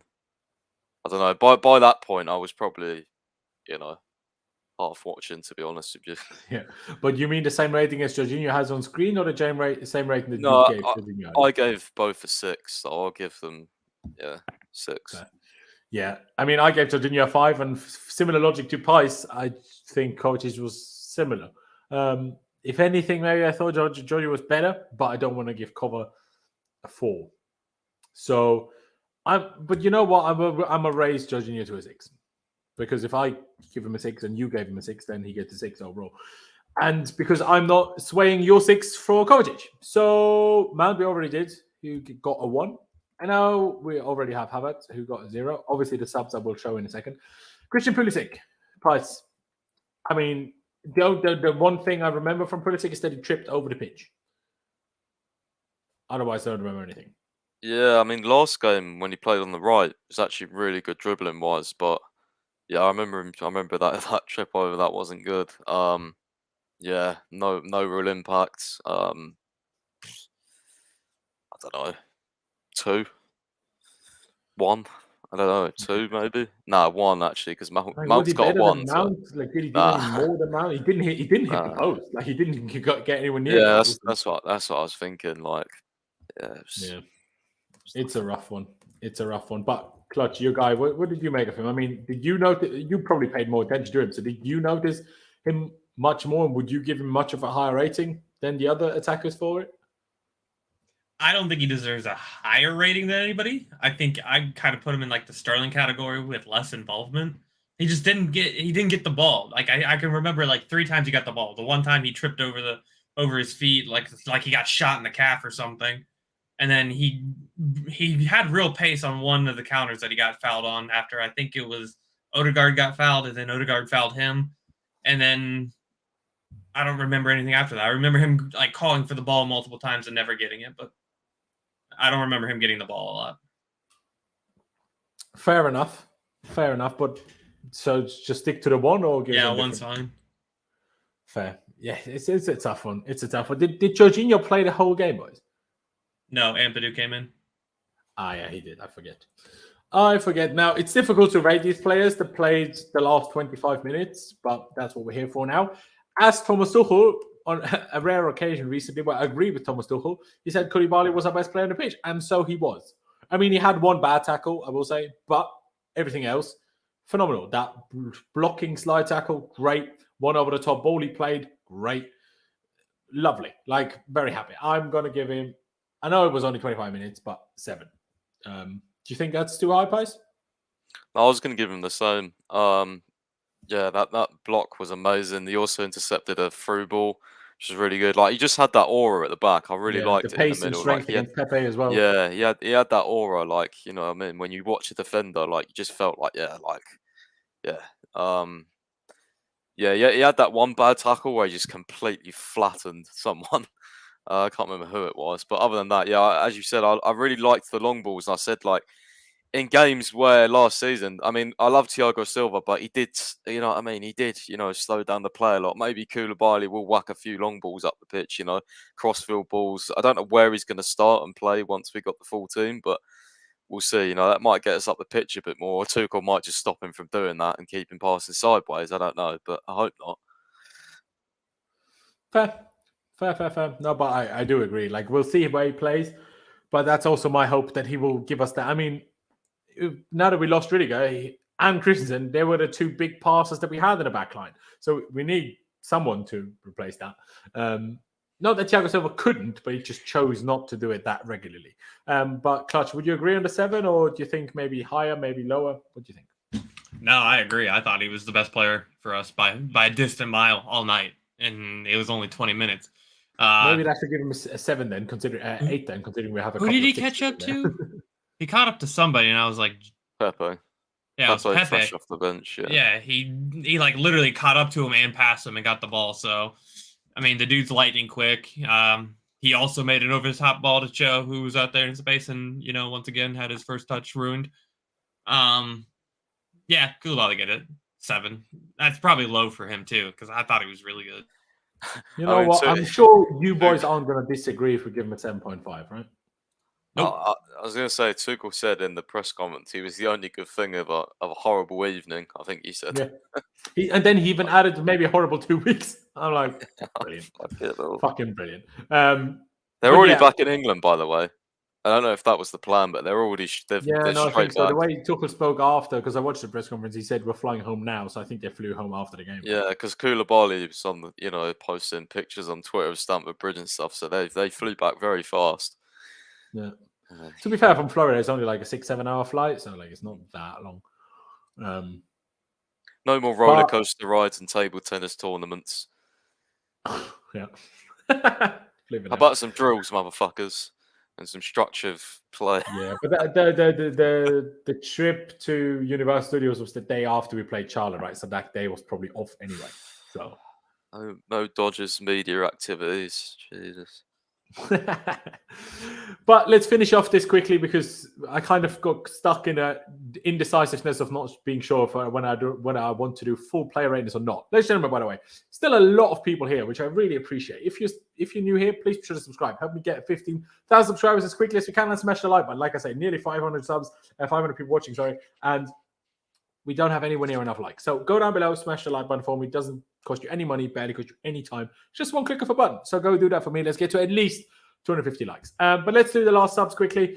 Do any of them get a rating otherwise? I mean, Ziyech had that one cross to Alonso that Alonso should score, in my opinion. Otherwise, I can't remember Ziyech doing anything useful. Batshuayi, I can't remember doing anything full stop. Although, did they all come on at the same time? Or did Batshuayi come on later, I feel like? Batshuayi and Ziyech came on at the same time, and that was about. And Ampadu and Joe came on at the same time. Yeah. And was Koulibaly with them two or with the first two? I think Koulibaly came on with Batshuayi. Yeah, I think so. Yeah. Okay, so that means we got to give Batshuayi and Ziyech a rating then. So no, they came on later. I think Ziyech. Okay, yeah. I think Ampadu, Koulibaly came on. I might need a chat to help me with this. I seem to think Batshuayi and Ziyech came on later. You're right. No, they came on earlier. So Ziyech and Batshuayi came on 64th, and then Ampadu, Koulibaly, and Hudson-Odoi 73rd. Right. Yeah. So Ziyech and Batshuayi got 25, and the other three got 15 minutes plus injury time, obviously. So Batshuayi, I mean, can you remember him doing anything? Well, he had one header near post that he didn't direct on target. That's the only thing I remember. Yeah, same with Ziyech. I forgot Ziyech was even on the pitch. Yeah, just that one cross. I'm sure you. Yeah, true. Do you guys remember the cross? Yeah, to Alonso, which he didn't get to. Yeah. That was it. But would you give Batshuayi a rating then, or just NA in your head? NA. Yeah. Yeah. ZH one for the cross, probably. That was But it. NA is better than 1, though, isn't it? I don't even know. You'd rather not If you rated get than an one. NA, then it's insulting, actually. Or maybe you true. give When you that shy actually a 0. played a reasonable amount of time, yeah. Shall I write down bad NA? Bad, I know. Fair enough. I mean, Clutch, would you agree on the NA, or is there any? Do you remember enough about Batshuayi to give him a rating? Nah, I don't remember anything about him, so he just kind of was there. There you go. Zesh, would you agree on that 1, or would you give him a bit more? 1's fine. I don't remember him either, other than the cross. So It just They to be didn't do fair, much. if we give Mount the 1, even though he hit the post, we don't have to give Ziyech any higher. Yeah, and I guess we'll just give Callum and Ampadu an NA, but yeah, if Callum got a rating, it wouldn't be great again. And Ampadu, I genuinely don't remember anything. So, what can I say? What can I say? At the end of the day, ladies and gentlemen, it was just any chat about striker. No, that's the next issue. We're not even linked to any attackers at the moment, or are we? Vice. Oh, I think so. All trying to sort out the centre backs, but I mean, after last night, with the way he went at those attackers, yeah, next week, I definitely think something's going to change. Like if it wasn't, like we'll still get the centre back, I think first, but I don't think we're going to get 2 anymore. I'd be shocked. I think he's going to go for a couple of attackers, if players can leave like Werner. I'm hoping next week, stuff changes and this wasn't just a one-off, because I said, if we're going to get battered, maybe it's good for the long run if certain individuals leave. Maybe. But again, it all depends on who we target. Just because you bring in an attacker, it doesn't mean it's going to help anything. It depends who it is. You know what I mean? Like, if you sell Ziyech and bring in fucking, I don't know, Hoffman or Adama Traore, what's that going to fix? You know what I mean? Nothing. It's like you spoke it. Now it's going to happen, and I'm going to be very upset with you in the private chat if it happens. it's just I don't know, bro. It's a big week ahead. It really is a big week. So I want to see what happens. So where's this come from then? This Demartia editor confirming the Kounde. Like, if you've made this up, how do you even think of this? And if you've not made it up, where the flip have you got this from? It makes no sense to me. I mean, Demartio said the other day a deal was nearly done to Chelsea, so for 50 million euros, I mean, in without. Isn't it also an Italian guy for 2 non-Italian teams? Yeah.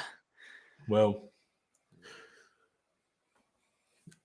who knows? I mean, Demartio kind of gets his England news now from Nathan anyway, it seems like, so. I don't know. Yeah, I asked him about that, and he said no. It was Demartio's info. I didn't have any input, so fuck those.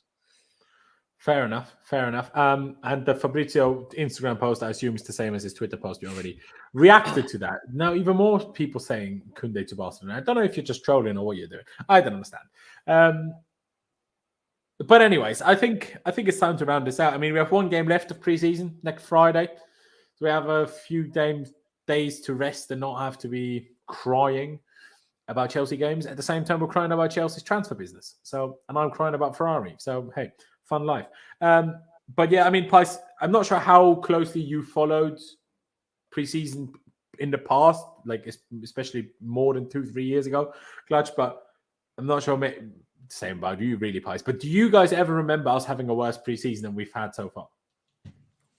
The thing is, for me with pre-season is I seem to forget it quite a lot because it is pre-season. But the fact that I'm not going to forget this one probably gives you the answer. Like, I'm trying to think back. Like, obviously, last season we didn't have one, right? Because of the whole. Well, we had a little bit. We had a little bit, didn't we? But it wasn't like not like a doors, proper like big America tour, or whatever. Yeah.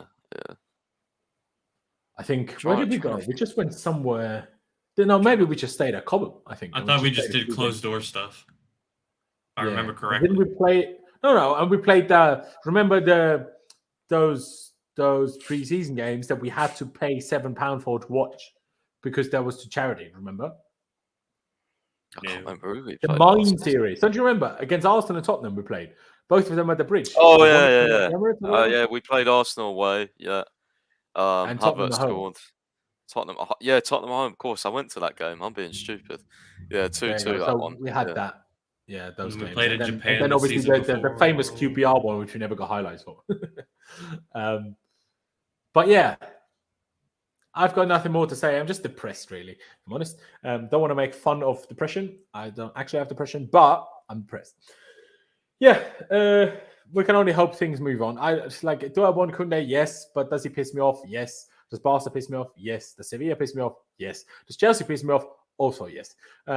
Does Ferrari piss you off? Yes. Everything pisses me off these days. But hey, Udinese on Friday. Another game which we have to fly to. Mind you, it's in Europe, but it's still another 2.5 hour flight.